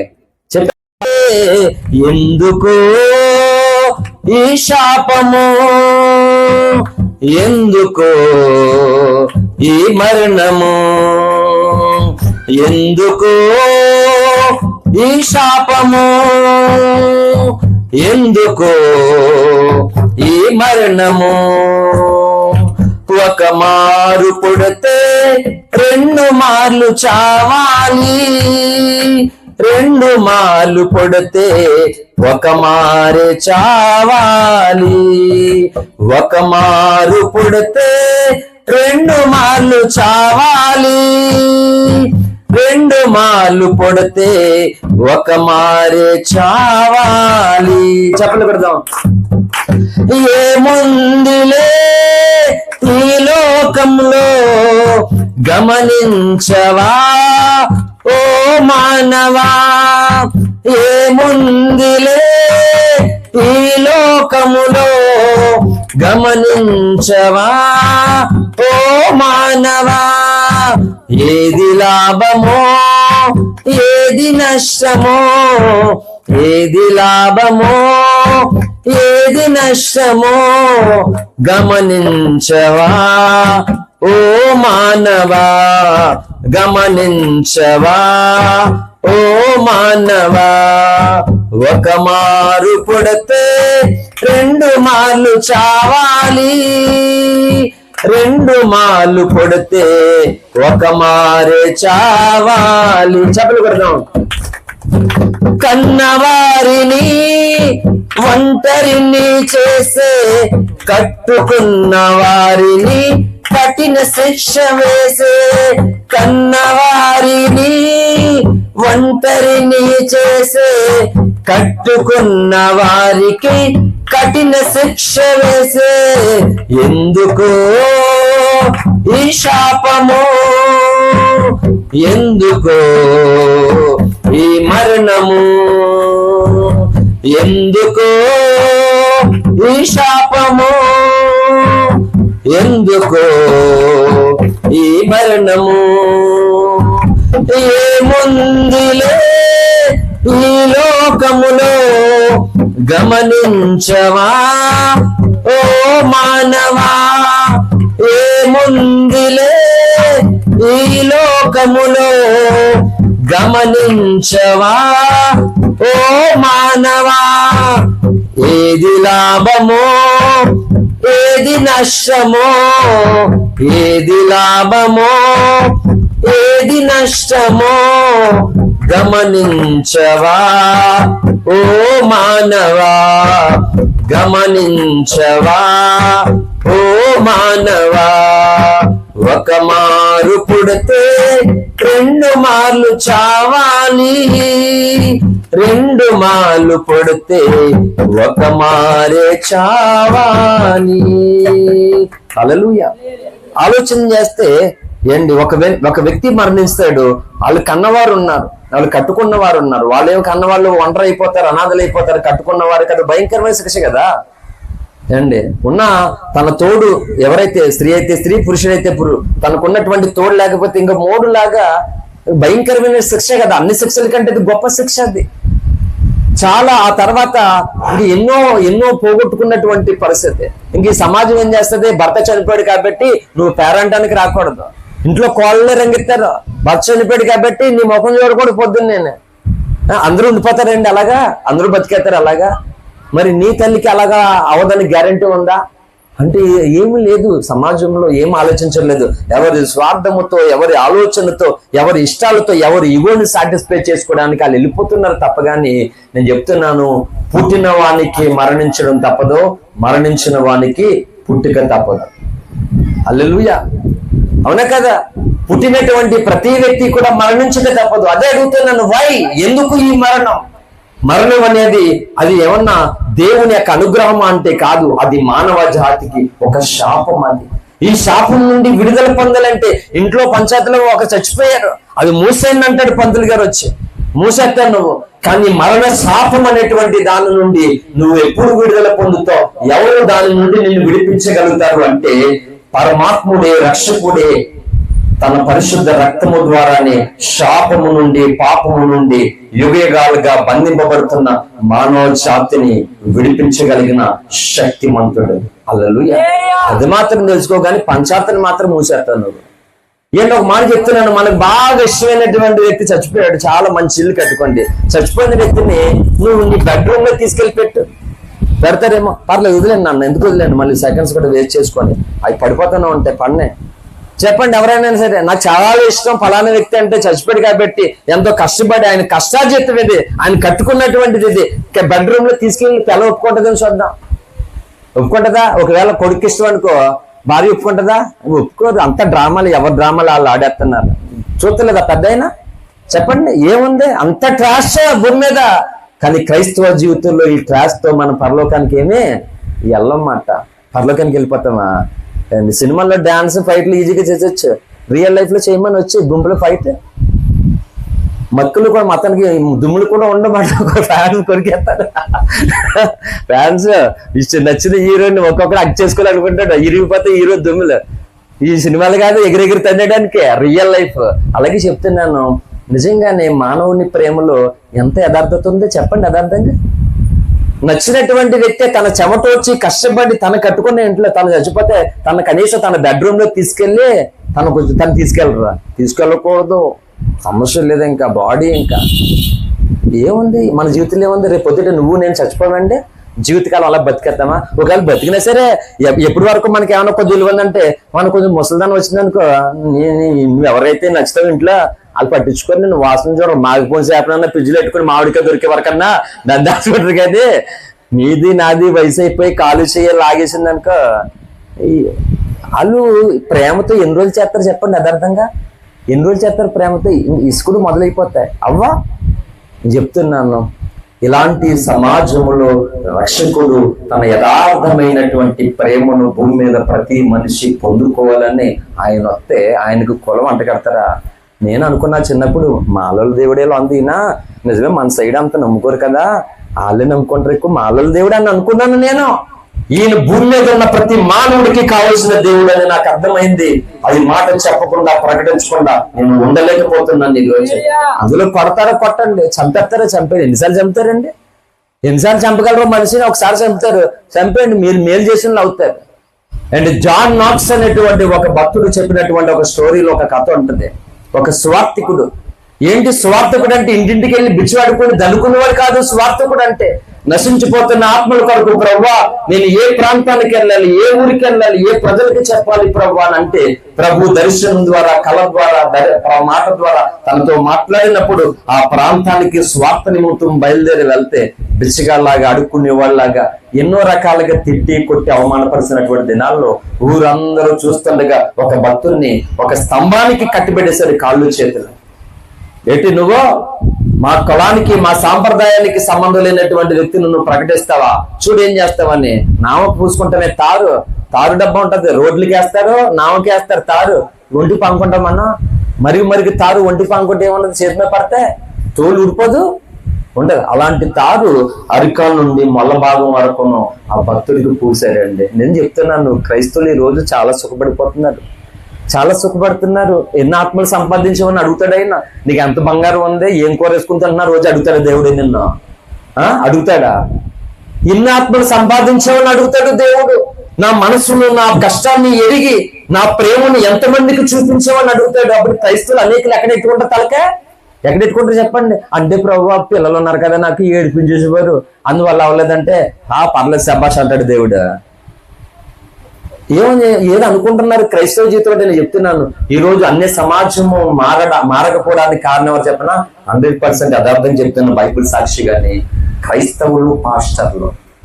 నిజంగానే అన్ని సమాజము రక్షకుడి గొప్పతనాన్ని చూడలేకపోవడానికి కారణము ఆయన్ని దేవుడని నమ్ముతున్నటువంటి నువ్వు నేనే.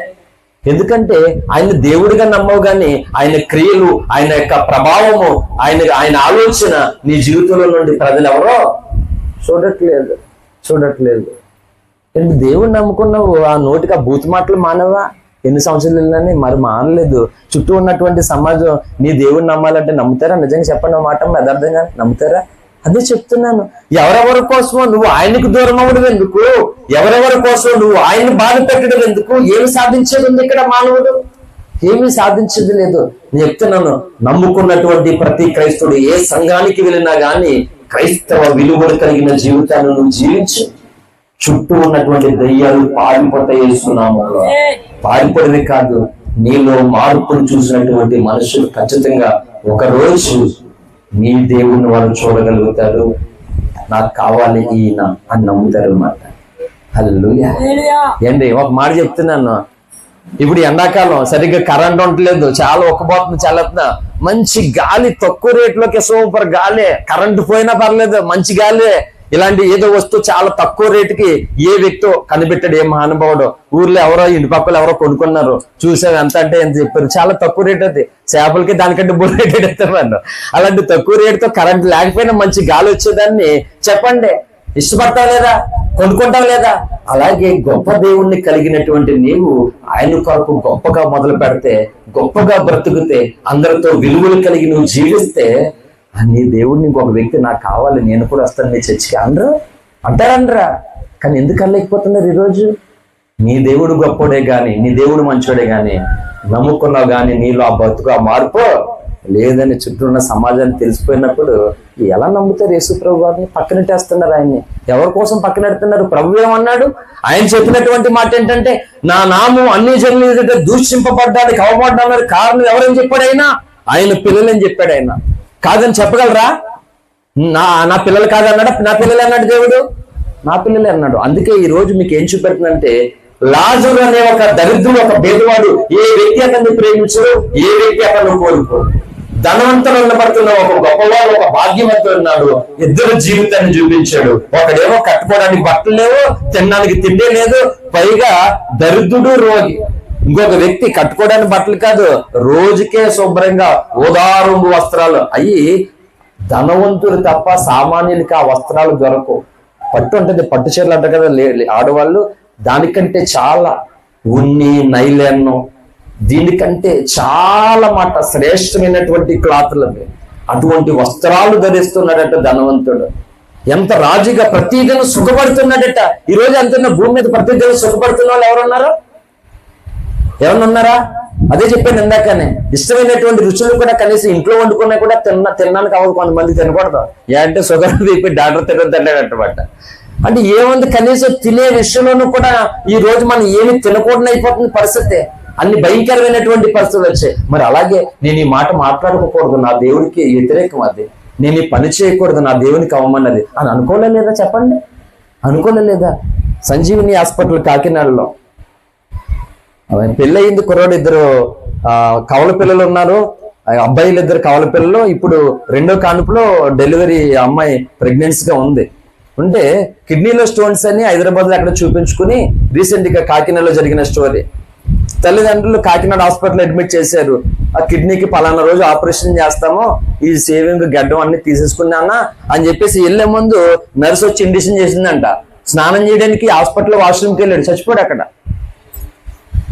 ఎవరికో చేయబోయిన ఇండిషన్ అని చేసేసారు. ఆయనకి బోల్డ్ అన్ని జరుగుతున్నాయి. ఇదే కాదు, ఏముందండి జీవితం, రేపు గ్యారంటీగా బతికేస్తాను, నాకు మొత్తం నా వయసు అవ్వకుండానే అలాగే ఉండిపోతాను యోగేగాల ఉన్నది ఏమన్నానే గ్యారంటీ. మనం ప్రతిది ఫ్రిడ్జ్ కొనుక్కో, ఏసీ కొనుక్కో, వాషింగ్ మిషన్ కొనుక్కో, మిక్స్ కొనుక్కో, ప్రతి దానికి వారంటీ ఉందా? మరి గ్యారంటీ ఉంది అనుకున్నా. గుండె సూదికే గ్యారంటీ ఉంది కానీ నీ గుండెకి గ్యారంటీ లేదన్నాడు ఆంధ్ర స్థాయిలో అన్న. ఉందా? మన గుండెకి ఉందా ఆ గ్యారంటీ? బ్రెయిన్, నేను ప్రస్తుతం స్వస్థత పొంది ఆరోగ్యంతో ఉన్నటువంటి నేను 40 రోజులుగా భయంకరమైనటువంటి వ్యాధితో బాధపడుతున్నాను. నేను ఇలా మీకు బాగానే ఉన్నాను, ఇదే నిలబడి చెప్పడం ఇదే ఫస్ట్ టైం. చాలా రోజులుగా కూర్చొని చెప్తున్నాను. నేను బ్రెయిన్ దగ్గర బ్లడ్ క్లాట్ అయ్యి చిక్కబడిపోయింది. రీసెంట్ గా మళ్ళీ సోమవారం వెళ్ళాను చెకప్కి. అది పలచబడకపోతే ఫిక్స్ వచ్చి చాలా ప్రమాదం జరుగుతుందని చెప్పారు. ఈ పరిస్థితుల్లో నేను మానక ప్రభు స్వార్థను ప్రకటిస్తున్నాను. నేను భయంకరమైన ఎండలు ఉన్నాయి, రోజు 10 టాబ్లెట్లు వేసుకోవాలి. ఈ పరిస్థితుల్లో కూడా చెప్తున్నాను, భయంకరమైన అంత చిన్న వ్యాధి 30 సంవత్సరాలు ఏడిపించింది, సరిపోయిందా? ఈలోగా అమ్మ మరణం, అది పోయిందంటే చక్కగా ఆరోగ్యం ఉండి ఇంకా సంబంధం కుదరలేదు. హైదరాబాద్ పెళ్లికెళ్ళి వచ్చేవాడిని, బస్సు లారీ కొట్టేసింది, యాక్సిడెంట్ అయింది, ఇక్కడ మేడ దగ్గర దుమ్ము చిట్లు పోయింది. దీంతో 5 సంవత్సరాలు బాధపడుతున్నాను. ఎన్ని పోరాటాలతోటి ప్రతి నెల స్వార్థ, ప్రతి నెల 4 సంఘాలలో 6 కూడుకులు, ఉపవాస ప్రార్థనలో, గృహ కూడుకులు, రకరకాల కార్యక్రమాలతో బిజీగా పోరాటం చేస్తుంటే 40 రోజులుగా ఈ బ్రెయిన్ దగ్గర బ్లడ్ తల తిరుగుతుంది ఎందుకంటే అసలు ప్రాబ్లం ఈ బ్రెయిన్ దగ్గర ప్రాబ్లం. మన జీవితం మన చేతిలో లేదు. సోదరుడా, ఏమి సాధించింది ఏమీ లేదు. రేపు పొద్దుట అడుగుతాడు, నా కుమారుడా, నా కుమార్తె, నువ్వు ఏమి సాధించావు భూమి మీదకి? నేను నీకు ఇచ్చిన ఆయుష్ దినాల్లో నా కొరకు నువ్వు సాధించింది ఏంటి? నా దగ్గరకు నువ్వు ఏం తెచ్చావంటే, పాసిన వాళ్ళు సూర్యకాంత్ మరమరాలు పెట్టి పేలాలో 5 సంఖ్య కట్టుకుని వెళ్ళిపోయింది. ఎముడోడు అది తిందాం అనుకుంటే ఎముడు అయ్యగాడు లాగేసుకుంటాడు. ఏదో ఎన్టీ రామారావు గారు ఏదో సినిమా ఉంటుంది. అల్లెలుయ్య. ఈ మొదలక్షణాల్లో అక్కడ కూడా అదే మాటలుదండి, అయ్యే డైలాగ్లా తెలుసమ్మా సూర్యకాంత్ సినిమాలో. అల్లెలుయ్య. సూర్యకాంత్ ఫ్యాన్స్ ఉన్నారు బోల్ మంది ఇక్కడ, ఎందుకు ఆ ఎములలో తిందాం అనుకుంటుందని అయ్యి లాగేసుకుంటారు. ఈ మొదలక్షణాలు తిన్నెవరు అని చెప్పేసి ఈ భూమి మీద డైలాగులు వేసినట్టుగా అక్కడ కూడా డైలాగులు వేసేది. అక్కడ కుదురుతుందా? చెప్తున్నాను, ధనవంతుడేనంట అన్న, తండ్రి, సోదరుడా, ధనవంతుడంట, భాగ్యవంతుడంట, గొప్పవాడంట. మరణం అనేది ఒక రోజు వచ్చి ఏమయ్యాడట? అతడు పాతాళంలో కన్నులు తెరిచి వేతన పడుతున్నాడట. ఏ ధనము కోసం బంధువుల్ని, స్నేహితుల్ని, బంధాలను, విలువను వదిలేసుకుని ధనమే నాకు కావాలి, మనుషులు నాకు వద్దని క్రైస్తవుడైనా, ఇంకొకరైనా, యాక్టరైనా, ఎవరైనా సరే తిరుగుతున్నావు సోదరుడా. ధనవంతుడికి ఏ బతుకొచ్చిందంట? వేతన పడుతున్నాడట, వేతన పడుతూ ఉన్నాడు. అందుకే బైబిల్ చెప్పింది 89వ కీర్తన 48వ వచనం చదువుకుందాం, ముగించేస్తాను నేను. ఇంకా 11:30 అయింది టైము. ఆకలేస్తా ఈరోజు, ఈలోగా భోజనం చేసేయండి పర్వాలేదు. హల్లెలూయా. నాకు ఈ రోజు ఆకలి సరిగ్గా లేదని చెప్పారు డాక్టర్ గారు. 89వ కీర్తన 48వ వచనం చదవాలి త్వరగా.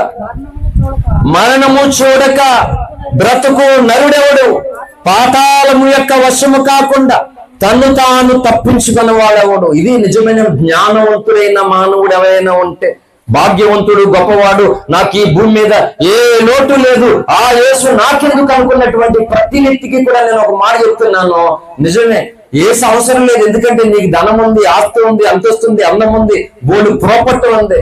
I have no objection. కానీ నువ్వు ఈ మరణం తర్వాత కూడా నువ్వేం చేయాలంటే, నీ ధనము చేత, నీ ఆస్తి చేత, నీ బలము చేత, నీ జ్ఞానము చేత, నీ అందచందాల చేత పాతాళం తప్పించుకో. అప్పుడు నువ్వు మగాడు అవుతావు. హల్లెలూయా. అప్పుడు నువ్వు విలువ అంటావు, నీ కాళ్ళు మొక్కుతావు వచ్చి. పాతాళం వశము కాకుండా తన్ను తాను తప్పించుకొనగలవాడు ఎవడునూ లేడట. చాలా మంది అంటారు సోదరులు, నరకం పరలోకం ఉందని నువ్వు చూసొచ్చావు చెప్పరా. వీళ్ళు పెద్ద డైలాగులు. ఆడు బుడమొచ్చోగడ పిల్లగడు అంటే వెనకాల వీళ్ళ ఏదో గంగిరెద్దు వచ్చింది ఊపంటే ఊపిరదంట. అలాగే ఆడేదో పెద్ద పండితుల్లాగా ఆ డైలాగులు చెప్తే అవును మరి సమాధానం చెప్పండి దేనికంట. నరకం స్వర్గం ఉంది చూసొచ్చు. మాట చెప్తున్నాను, టచ్ ఫోన్ వాడుతున్నటువంటి ప్రతి ఒక్కరు కూడా, సెల్ ఫోన్ వాడుతున్న ప్రతి ఒక్కరు కూడా ఒక యాప్ ఉంది. ఏంటి యాప్? వాతావరణం యాప్ ఉంది. ఉందా లేదా? వాతావరణం యాప్ లో అందరూ కనీసం ఈ రోజు ఇప్పుడు 12 తర్వాత 3 గంటల వరకు ఎన్ని డిగ్రీలు ఎండ ఉందా లేదో తెలిసిందా లేదా?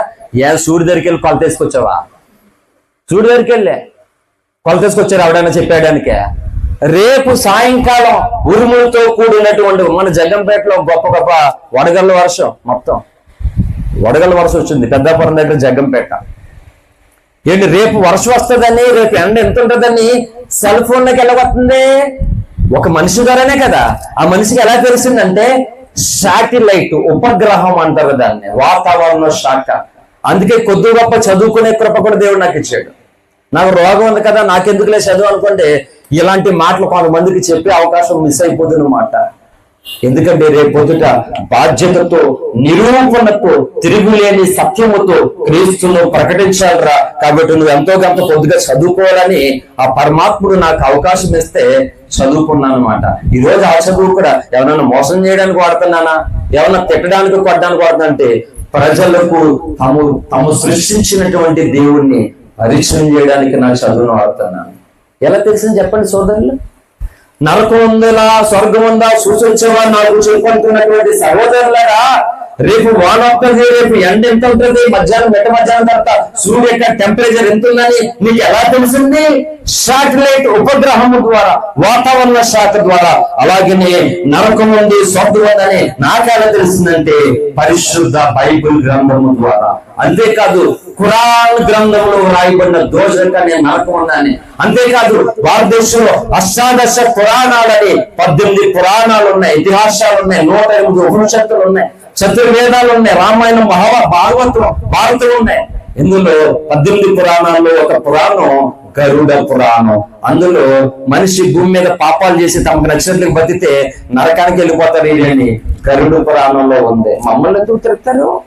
ఇన్ని గ్రంథాలు చెప్తూ ఉండగా ఏదో దానికి ఏంటి దోజక్కొని ఖురాన్లో ఉన్నప్పుడు ముస్లిమ్స్ వాళ్ళు నరకం నమ్మాలని నమ్మకదా? అలాగే హిందూ సోదరులు పురాణంలో గరుడ పురాణం పేర్చిస్తున్నాను, అలాగా పురాణంలో లేకపోతే నా తలకై తీసుకొచ్చి ఎవరైనా సరే ఛాలెంజ్ చేస్తాను. నేను చెప్పినటువంటి పురాణంలో, గరుడ పురాణంలో ఈ మాటలు, ఈ సంగతులు లేకపోతే ఎవరు నన్ను ఎలా చంపాలనుకున్నారో చంపుకోండి. నేను వైట్ పేపర్ సంతకం పెట్టి నా చావుకి కారణం నేనే, ఎవరు నా చావుకి కారణం కదని సంతకం పెట్టి వాయిస్ రికార్డ్ అవుట్ చేసి మీకు అప్పగించుకుంటాను. మీకు నచ్చినట్లుగా నన్ను కుక్కలా చంపుతారు. ఎలా చంపుతారో చంపుకొచ్చు నన్ను. ఎందుకంటే సవాల్ ఇంకేం చేయాలండి? లేకపోతే నా మీసం మీద నిలబెట్టి సవాల్ చేయాలా? ఎందుకని పని సవాళ్ళు? పనికొచ్చే సవాల్ చేయాలి కానీ పనికిరాని సవాళ్ళు ఎందుకమ్మా? అంతేనే కాదు చెప్పు. ఒకరికి ఎవరితో గొడవ పెట్టుకోవడానికి లేక కుక్కతో పెట్టుకోవడానికి అత్తమ్మా, కుక్కతో పెట్టుకునేటట్టు గొడవ ఎవరితో గొడవ పెట్టి లేకుండా అంటే ఏం చేసింది తెలుసా? కుక్క నిన్న ఒక వీడియో చూశాను, తమ్ముడు మూతెట్టేసుకుంది.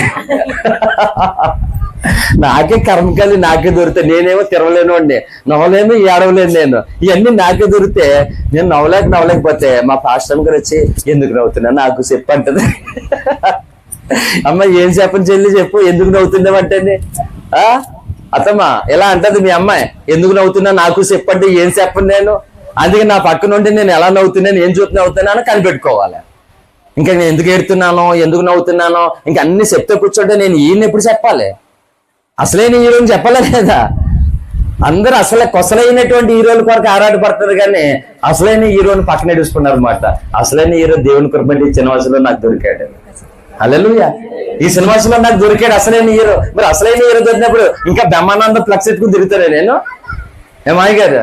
ఇంకా బాబు మహాన్ ఫ్లెక్స్ ఎట్టుకుని తిరుగుతాను అసలైన హీరో దొరికితేనే. కాబట్టి హిందూ పురాణాల్లో గరుడ పురాణం అనే దాంట్లో నరకం ఉందని స్పష్టంగా ఉంది.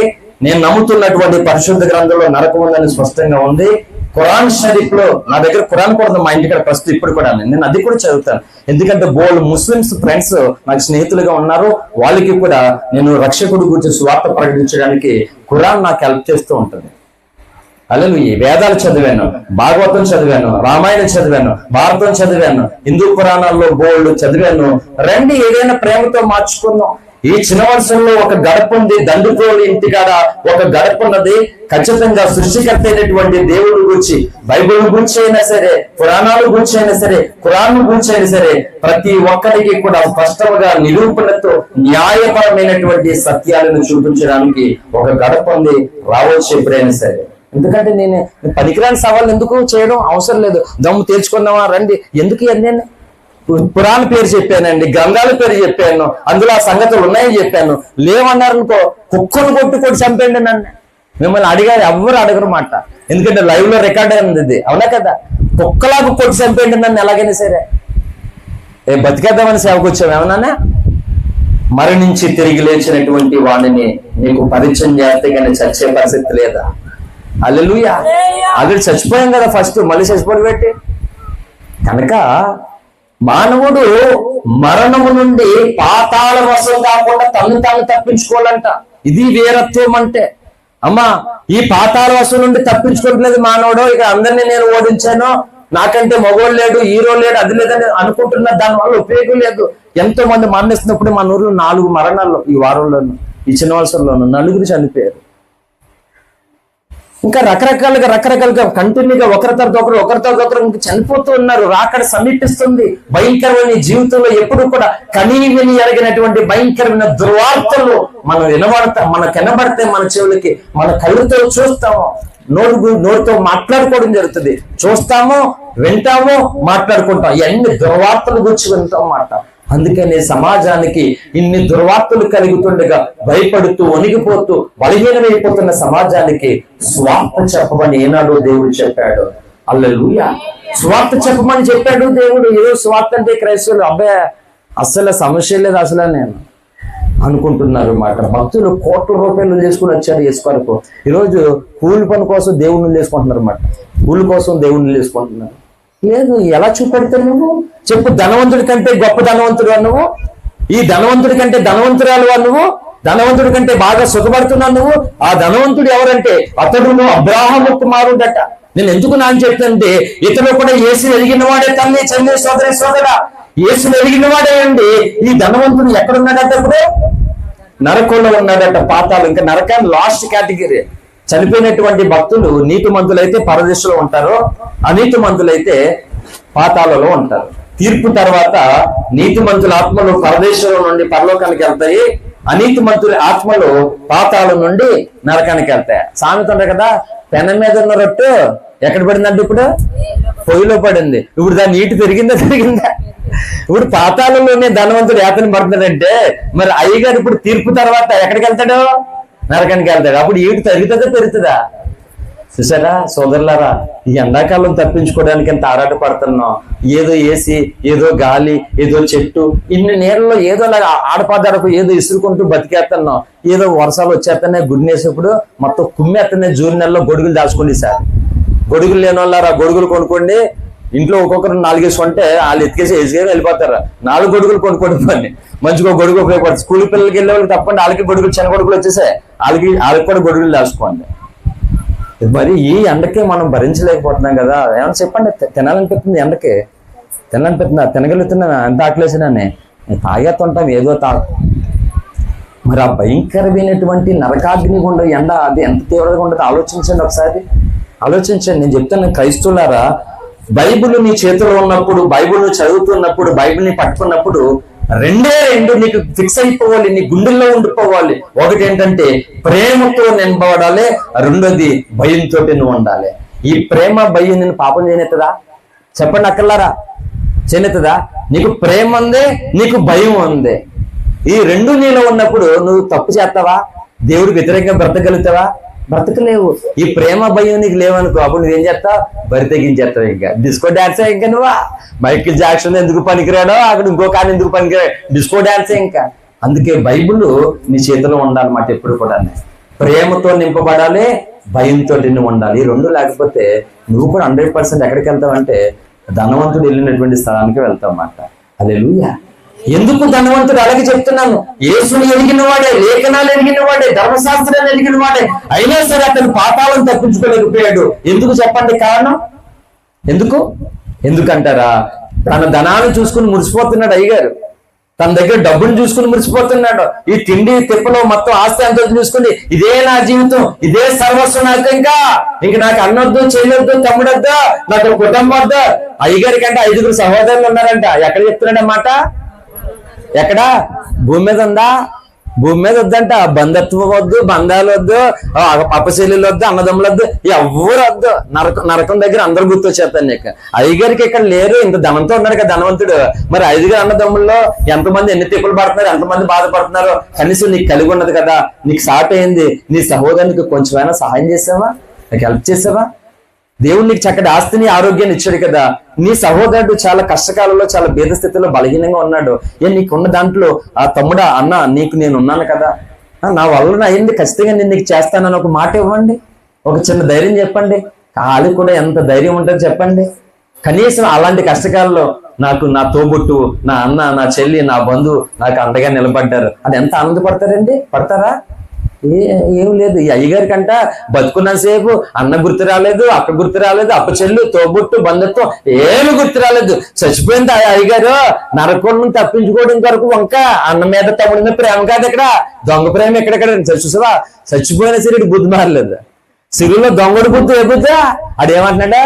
నువ్వు దేవుడు అన్నావు కదా, నువ్వు దేవుడైతే నువ్వు కాపాడుకునే మమ్మల్ని కాపాడు, నేను మళ్ళీ దొంగడి కింద బతికేస్తాను. మళ్ళీ ఇక దొంగ ఇప్పుడు వరకు చేసిన దొంగతనం సరిపోలేదు, ఈయన సిలువ దింపేసిన తర్వాత మళ్ళీ ఏం చేస్తాడు? అన్నదానం చేస్తాడా? అన్నదానం చేస్తాడు. ఈ మొక్కడికి అన్నదానం చేసి మొక్క పెడితే మళ్ళీ దొంగతనం చేయడానికి ఈవిడ యేసుప్రభుని నొక్కేస్తున్నాడు సిలువలను. అక్కడ పక్కనున్న దొంగ ఏమన్నాడండి? ఇంకో దొంగ ఏమన్నాడు? నువ్వు ఆపరా అయ్యా, నిజమే, మేమైతే ఈ శిక్షకే అర్హులు, పాత్రలో మేము తప్పు చేశాం, కానీ నువ్వు నీతిమంతుడు ప్రభువా, నీ రాజ్యంలో నన్ను జ్ఞాపకం చేసుకోవా. నేను చెప్తున్నాను సోదరి సోదరా, క్రైస్తవులైనా, విశ్వాసులైనా, పాస్టర్లైనా, హిందువులైనా, ఎవరైనా ప్రతి మనిషిలో ఏదొక తప్పు, ఏదొక లోపం అనేది ఉన్నది. ఒప్పుకుంటారా లేదా దీన్ని మీరు? ఆ ఒప్పుకున్న దాన్ని బట్టి నువ్వేం చేయాలి? కప్పుకోకూడదు ఆదమ్మలాగా. నీ దేవుడు క్షమించే ప్రేమైనా కదా. ఏంటి మంచోడితో ఎందుకు అబద్ధం చెప్తావు నువ్వు? నిన్ను ప్రేమించేవాడిని, నిన్ను క్షమించే వాళ్ళ దగ్గర అబద్ధం చెప్పచ్చా? దేవుడి దగ్గర అబద్ధం చెప్తున్నాడు ఆ దొంగ. ఈ యథార్థంగా ఇంకో దొంగ ఒప్పుకున్నాడు. చూడండి, బాప్తిజం పొందకపోయినా ఆ దొంగకి ప్రభు ఏం చేశాడు? ఇచ్చాడే లేదు అవకాశం. పరదేశంలో ఉన్నాడు, ఇంకా లేఖనాలు ఉన్నాయి ప్రూఫ్ గా, పరదేశంలోకి చేరాడట. హల్లెలూయా. అలాగే ఈ రోజు నీలో నాలో కూడా లోపాలు ఉండొచ్చు. ఆ లోపంతోనే చచ్చిపోయావు అనుకో, ధనవంతుడి దగ్గర రిజర్వేషన్ ఉంటుంది మనందరికైనా. అక్కడ బైబిల్లోనూ అబ్రాహము గారు చనిపోయినటువంటి స్థలంలో కొనేసాడు ఒక పొలాన్ని కొనేస్తే సారమ్మ గారిని అక్కడే పెట్టారు, మళ్ళా ఇషాక్ గారిని అక్కడే పెట్టారు, రెబికా గారిని అక్కడే పెట్టారు. ఇలా వాళ్ళ వంశంలో యాకోబు కూడా ఎక్కడ చచ్చిపోయాడు? సోదరులు చెప్పండి. యోసేపు తండ్రి యాకోబు ఎక్కడ చచ్చిపోయాడు? ఐగుప్తులో చచ్చిపోయాడు. కానీ యోసేపు యాకోబు ఎముకలు ఎక్కడ తీసుకెళ్లాడు? యాకోబు సమాధి కార్యక్రమం అన్ని కూడా ఎక్కడ తీసుకెళ్లాడు? పుణ్యభూమి కనాను. హల్లెలూయా. అక్కడ పాతిపెట్టారు. అక్కడ కాదు, అక్కడ చచ్చిపోయినా కానీ అక్కడ కాదు బిడ్డ, అది కొనబడ్డది మాట. పరిశుద్ధుల కొరకు ఒక భూమి కొనబడింది. భక్తులు మరణం తర్వాత ఒక పరిశుద్ధ స్థలంలోనికి చేరిపోతారు. ఈ రోజు ఆ ఎన్నో వదిలేశారు ఈ భూ సంబంధమైన ఆలోచనలు. కానీ ధనవంతుడు లాజరు క్రైస్తవ సమాజానికి నేర్పిస్తున్న పాఠం ఏంటంటే, లాజరు నేను ఆత్మ సంబంధిని, నా శరీరం అందంగా ఉన్నా అందంగా లేకపోయినా, నా శరీరం ధనంతో ఉన్నా లేకపోయినా, నా ఆత్మ మాత్రం సౌందర్యంగా ఉండాలి, నా ప్రభు చేర్చుకునేలాగా ఉండాలని ఆత్మ సంబంధిగా, తను పేదవాడిగా, దరిద్రుడిగా, రోగిగా, ఎంగుల మెతుకులు తిన్నా సరే సిగ్గుపడకుండా నీటిగా యథార్థంగా బ్రతికి నేను ఆత్మ సంబంధిని. క్రైస్తవ మా సోదరి సోదరులారా, మీరు అట్టి ఆత్మ సంబంధం కలిగిన వారిగా బ్రతకాలి. శరీర కోరికల కొరకు, శరీర సుఖాల కొరకు మీరు ఆత్మాన్ని పోగొట్టుకుని శరీర సంబంధంగా బతికితే ధనవంతుడు లాగా నరకానికి వెళ్తాడని లాజరు కూడా ఒక ప్రసంగం చేస్తూ ఉన్నాడు. హల్లెలూయా. ధనవంతుడు ఇంత సుఖంతో, ఇంత సంతోషంగా బ్రతికి ఏ సంబంధంగా జీవిస్తున్నాడో, ఏమన్నా ధనవంతులు మీరు ఎవరైనా ఒక ఆత్మ సంబంధాన్ని చూపించండి, ఉందా? ఉందా? లేదు. అందుకని వెళ్ళాడు నరకానికి. ఈ రోజు అయితే చెప్తున్నాను, క్రైస్తవుడా, బాప్తిజం పొందావు, సంకలు కొట్టుకుంటున్నావు, కానీ నువ్వు శరీర సంబంధమైనటువంటి స్థితి నుండి ఆత్మ సంబంధిగా రాకపోతే రాకడలో నువ్వు ఎత్తబడ్డావు. అందుకే అన్నాడు కదా మత్తయి సువార్త 7:21 నుంచి, ప్రభువా ప్రభువా నన్ను పిలిచిన ప్రతి వాడును పరలోక రాజ్యంలో ప్రవేశింపడు గాని పరలోకమందు నా తండ్రి చిత్త ప్రకారం చేయవాడే ప్రవేశించను అన్నాడు. ప్రభా నేను బోల్దయ్యాను వదిలిపడేశాను కదా అన్నాడు. పోరా ఎవడో నువ్వు నాకు తెల్ల అన్నాడు దేవుడు. అనేకులు నన్ను చూసి అన్నాడు మాట దేవుడు. దయ్యాలు వదిలిగొట్టాం, కొత్త భాషలు మాట్లాడా. తాళ వెళ్తే అక్కడ మరియం గుడి దగ్గర ఉన్నాడు బోధవైద్యుడు, ఆయన అక్కడ దయ్యాలు వదిలిగొడతాడు. హల్లెలూయా. దయ్యాలు వదిలిగొట్టడే గొప్పతనమా? దయ్యాలు వదిలిగొడితే భక్త పరిశుద్ధత వద్దా? దేవునికి ఇష్టమైనటువంటిది నీలో నాలో వద్దా? చెప్పండి సోదరులారా. కాబట్టి లాజరు ధనవంతుల కథలో నేర్పిస్తున్నటువంటి పాఠం ఏంటంటే, చూడండి, ధనవంతుడి దగ్గర ఉన్నటువంటి ధనం ఏమన్నా ధనవంతుని నరకం నుండి తప్పించిందా? ఆ పాతాళంలో యాతన పడుతుండగా ఈ ధనంలో ఒక కట్టన్న వెళ్ళి గాంధీ నోట్ల కట్టంత వెళ్ళి, ధనవంతుడా నా కోసమే కదా కుటుంబం వద్దు అనుకున్నావు, మమ్మల్ని సంపాదించుకోవడానికి కదా, మీ దేవుణ్ణే వదిలేసుకున్నావు, నువ్వు అమాస్కొప్పనానికి చర్చికి వెళ్ళిన మొక్క నువ్వు నా కోసమే కదా, తున్నుము ఇప్పుడు సాగుము కొనుక్కో, ఈ డబ్బులతోటి నన్ను అమ్మేసుకుని బంగారం వేసుకుని మెల్లేసుకో. ఇప్పుడు ఏనా నోటి వెళ్ళి ఆదరించిందా? దాహం తెచ్చిపడుతుంది ఏమన్నా తనకి? చెప్తున్నాను సోదరులారా, నరకం స్వర్గం ఉందని నిజంగానే తెలుసుకోవాలంటే నేను చూపెడతాను నేను. ఒక మాట చనిపోయినటువంటి మనిషికి పంచభక్ష పరిమాణాలు అన్నం కూరలు మొత్తం అన్ని వండితే ఎంతమంది ఫోటోల దగ్గర తినేశారండి?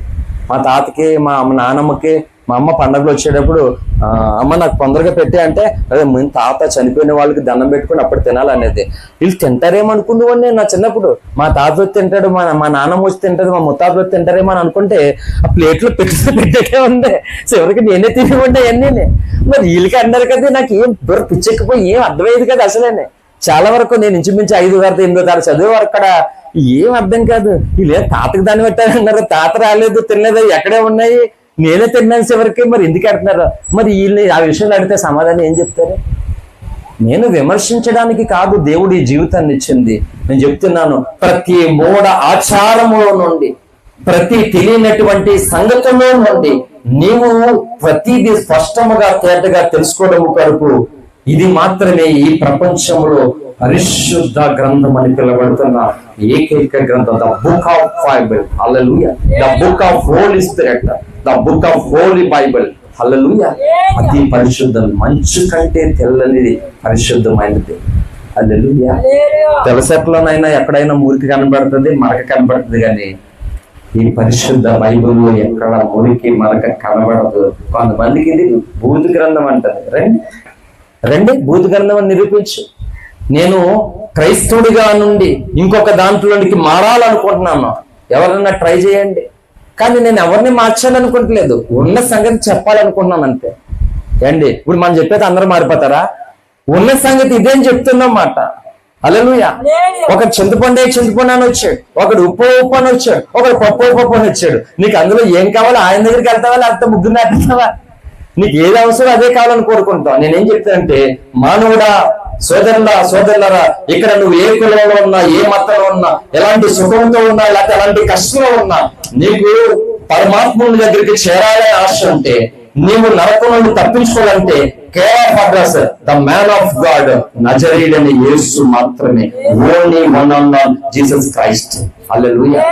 మిగిలిన వాళ్ళు ఇక్కడ నీకు అద్భుతాలు చేస్తారు. వేప చెట్టుకి రావి చెట్టుకి పెళ్లిళ్ళు అవి నేను నిర్మించి చదువుకున్న తెలుగు లెసన్లో ఉన్నాయి. వేప చెట్టుకు రావి చెట్టు దగ్గరికి వెళ్ళి పెళ్లిళ్ళు చేస్తే కొంతమందికి పిల్లలు పుట్టేవాళ్ళు. హల్లెలూయా. ఎన్నో అద్భుతాలు ఉన్నాయి. నేను చెప్తున్నాను, యేసు ప్రభువు అద్భుతాలు చేసే దేవుడు మాత్రమే కాదు, కానీ పాడైపోతున్నటువంటి ఒక వ్యక్తి బ్రతుకును తప్పక మార్చే దేవుడు. హల్లెలూయా.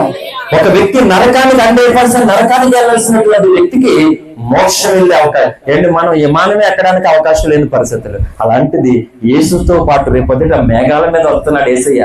ఏ వాహనం? మేఘాల మీద మేఘారుహుడే వస్తున్నాడు ఆయన. మేఘాలను వాహనములు చేసుకుని ఈ తూర్పునే వస్తున్నాడు. అందుకే క్రైస్తవ ఆచారంలో చనిపోతేనే హిందువులు ఏం చేస్తారు తెలుసా సోదరులు? ఉత్తరమో దక్షిణం కదా, ఇది ఉత్తరమో ఇది దక్షిణం అంట.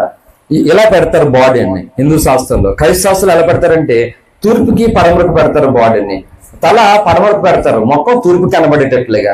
అర్థమైందా? అది కొంత నియమాలు ఉన్నాయి. అక్కడ కూడా క్లారిటీ ఇస్తాను నేను ప్రధానికేనే. ఫస్ట్ లో నాకు అర్థం కాలేదు ఏమంటాను, అంత బైబిల్ అంత స్పష్టంగా యేసు వచ్చేటప్పుడు నువ్వు మొట్టమొదటిగా నువ్వు అలాగా పడవరకు ముఖం ఎత్తి తలపెట్టుకున్నావు, ముఖం అలాగ ఉంది, నీ కన్నులకి ఎవరు కనపడతారో ఉదయించే నీతి సూర్యుడు కనపడాలి. ఆ ముగ్గురితో ఆ సాదృశ్యం పెట్టింది. మేఘాలను వాహనం చేసుకుని ప్రభు వస్తాడు, మనం మధ్యాకాశం మీదకి వెళ్ళిపోతాం అన్నమాట ప్రభు వచ్చినప్పుడు. హల్లెలూయా. విమానం ఎక్కపోయినా పర్లేదు, ఎక్కినా పర్లేదా, ఎక్కినా స్తోత్రం, ఎక్కపోయినా స్తోత్రం. కానీ నీకు నాకు అలాంటి బలహీనులుగా ఉన్నటువంటి మనకి మేఘాల మీద నుండి ప్రభు దగ్గరికి వెళ్ళే అవకాశం ఇచ్చాడు. విమానం కూడా వెళ్ళదు అక్కడికే, విమానం ఈ మేఘాల పైన వెళ్తుంది. స్టార్ట్ అయిన ఆవరణ ఉంటది, పైన 3 ఆవరణలు ఉంటాయి, ఆకాశం కింద 3 పొరలు ఉన్నాయి. ఆ పొరల్లో 2వ పొరలోకి వెళ్తుంది అన్నమాట. హెలికాప్టర్ ఆ పొర దగ్గరికి వెళ్తే పేలిపోతుంది. అది హెలికాప్టర్ ఈ మేఘాల వరకు వెళ్తుంది. ఇది హెలికాప్టర్ కూడా వెళ్ళలేని పొర మీదకి విమానం వెళ్తుంది. విమానం కూడా వెళ్ళలేని దగ్గరికి క్రీస్తునందు విశ్వాసం ఉంచిన బలహీనుడైనా వెళ్ళిపోతారు అన్నమాట. చెప్పు, విమానం గొప్పదా నువ్వు గొప్పడువా అన్న? ఎరువన్నా ఎవరా? ఎందుకు తెలుసా?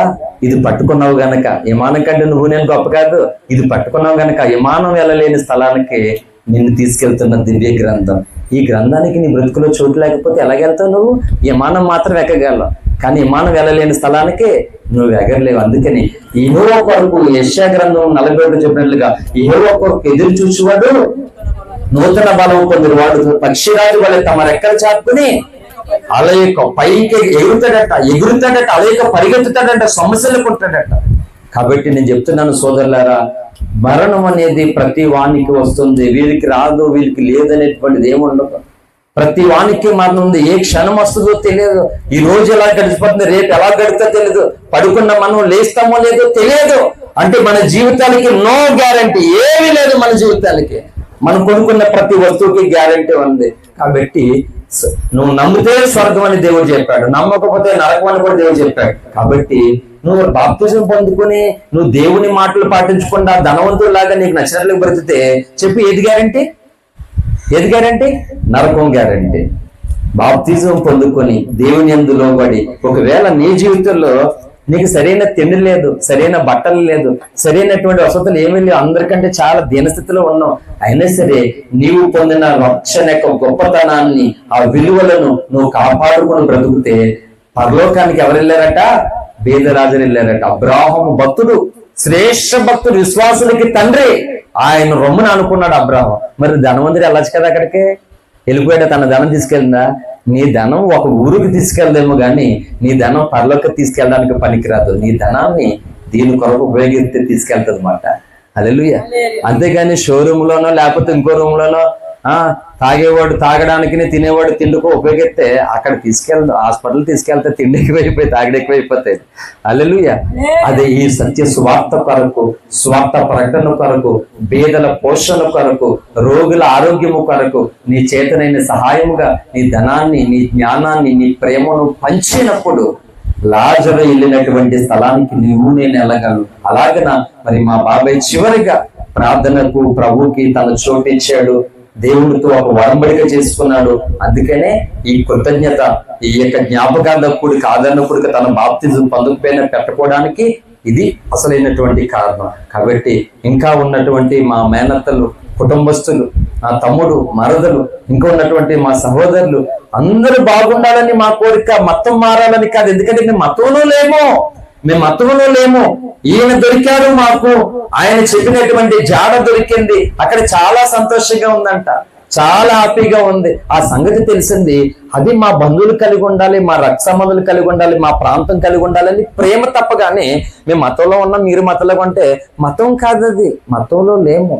మతంలోకి ఎవరు వెళ్ళకండి, దయచేసి దేవుళ్ళలోనికి రండి, మతంలోకి వెళ్ళొద్దు.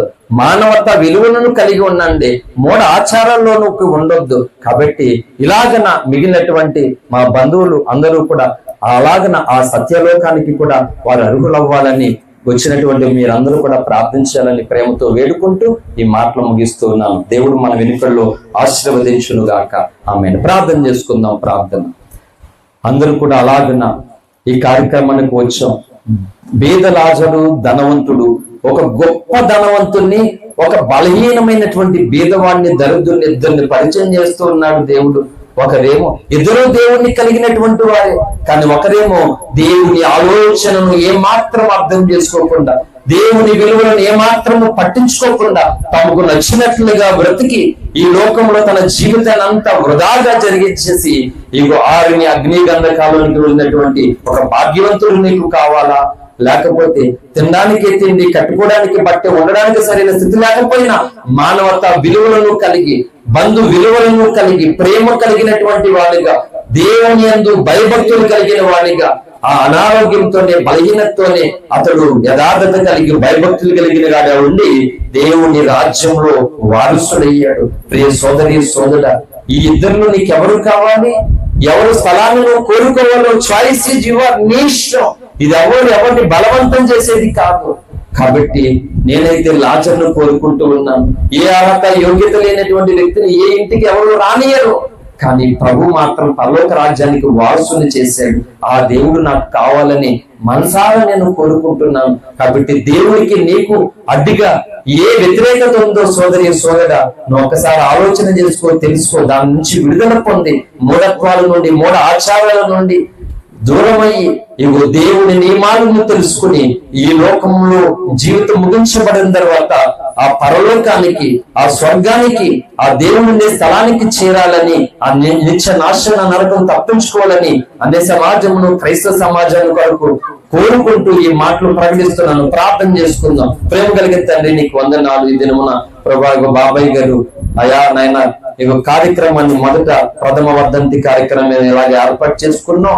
పిల్లిని, తమ్ముళ్ళను, మరదలను ఇచ్చిన కుటుంబాన్ని మీరు జ్ఞాపకం చేసుకునండి తండ్రి. తన చివరి దినాల్లో నీ దగ్గరకు వచ్చాడు, నీతో సమాధాన పడ్డాడు, నిన్ను ప్రేమించాడు, ఎందు విశ్వాసం ఉంచాడు. ప్రభా తన పట్ల నువ్వు చేయవలసిన కార్యం చేశావు. కాబట్టి అందరూ నిత్య జీవాన్ని వారసులైనట్లుగా సహాయం చేయండి. మేము ఉన్నది మతము కాదు అని, దేవునిలోనని అందరూ ఎరిగిన వారిగా, ఏ ఒక్కరు నశింపక అందరూ కూడా ప్రభా గొప్ప భాగ్యాన్ని పొందుకున్నట్లుగా ఈ లోకంలో అందరూ బాగుండాలి, సుఖ సంతోషాలతో, ఆయురారోగ్యములతో, నెమ్మదితో ఉండాలి. అలాగే లోకాన్ని విడిచిన తర్వాత కూడా శ్రేష్టమైనటువంటి నిత్య జీవంలో ఉన్నట్లుగా నా దేశాన్ని, ప్రజలందరినీ దీవించుకుని వచ్చిన క్రైస్తవ సమాజము కూడా అయా ధనవంతులు కూడా ఒక క్రైస్తవునిగా ఉండి కూడా నరకానికి ఎందుకు వెళ్ళాడు? తమకు నచ్చినట్లుగా బ్రతికినందువల్లనే ప్రభు. కాబట్టి ఎప్పుడైతే క్రైస్తవ జీవితం ఆరంభించబడిందో మాకు నచ్చినట్లుగా కాక మమ్మల్ని సృష్టించిన వారికి నచ్చినట్లుగా మేము అందరము బ్రతికి భయభక్తులు కలిగి అయా జీవించేటువంటి కృప నాకును మా అందరికీ దయచేయండి. వచ్చిన ప్రతి బిడ్డను కూడా దీవించి ఆశీర్వదించమని, ప్రేమ విందులో భోజనాల్లో కూడా మీరు తోడండి. వచ్చిన బంధుమిత్రులు, సంఘము, సమాజం, కుటుంబస్తులు, ఇరువురు అందరినీ కూడా పేరు పేరున ప్రభు మీరు దీవించి ఆశీర్వదించి మహిమా ఘనత ప్రభావాలు పొందుకోమని మా ప్రియుడు రక్షకుడైన యేసయ్య నామమున స్తుతించి ప్రార్థించి వేడుకుంటున్నాం తండ్రి. ఆమేన్. ఆమేన్. పరమ తండ్రి అయిన దేవుని ప్రేమ, రక్షకుడైన యేసుక్రీస్తు యొక్క శాశ్వత కృప, పరిశుద్ధాత్మ దేవుని దివ్య మనోహర సహవాసాన్ని చేరిన మనకును, ఈ మాట్లాడే స్థలాన్ని వింటున్నటువంటి ప్రియులకును సదాకాలం దేవుని కృపతోడండి నిత్య రాజ్యము అనుగ్రహింపబడును గాక. ఆమేన్. ఆమేన్. ఆమేన్. సర్వే జన సుఖినో భవంతు. ఆమేన్. థాంక్యూ అందరికీ.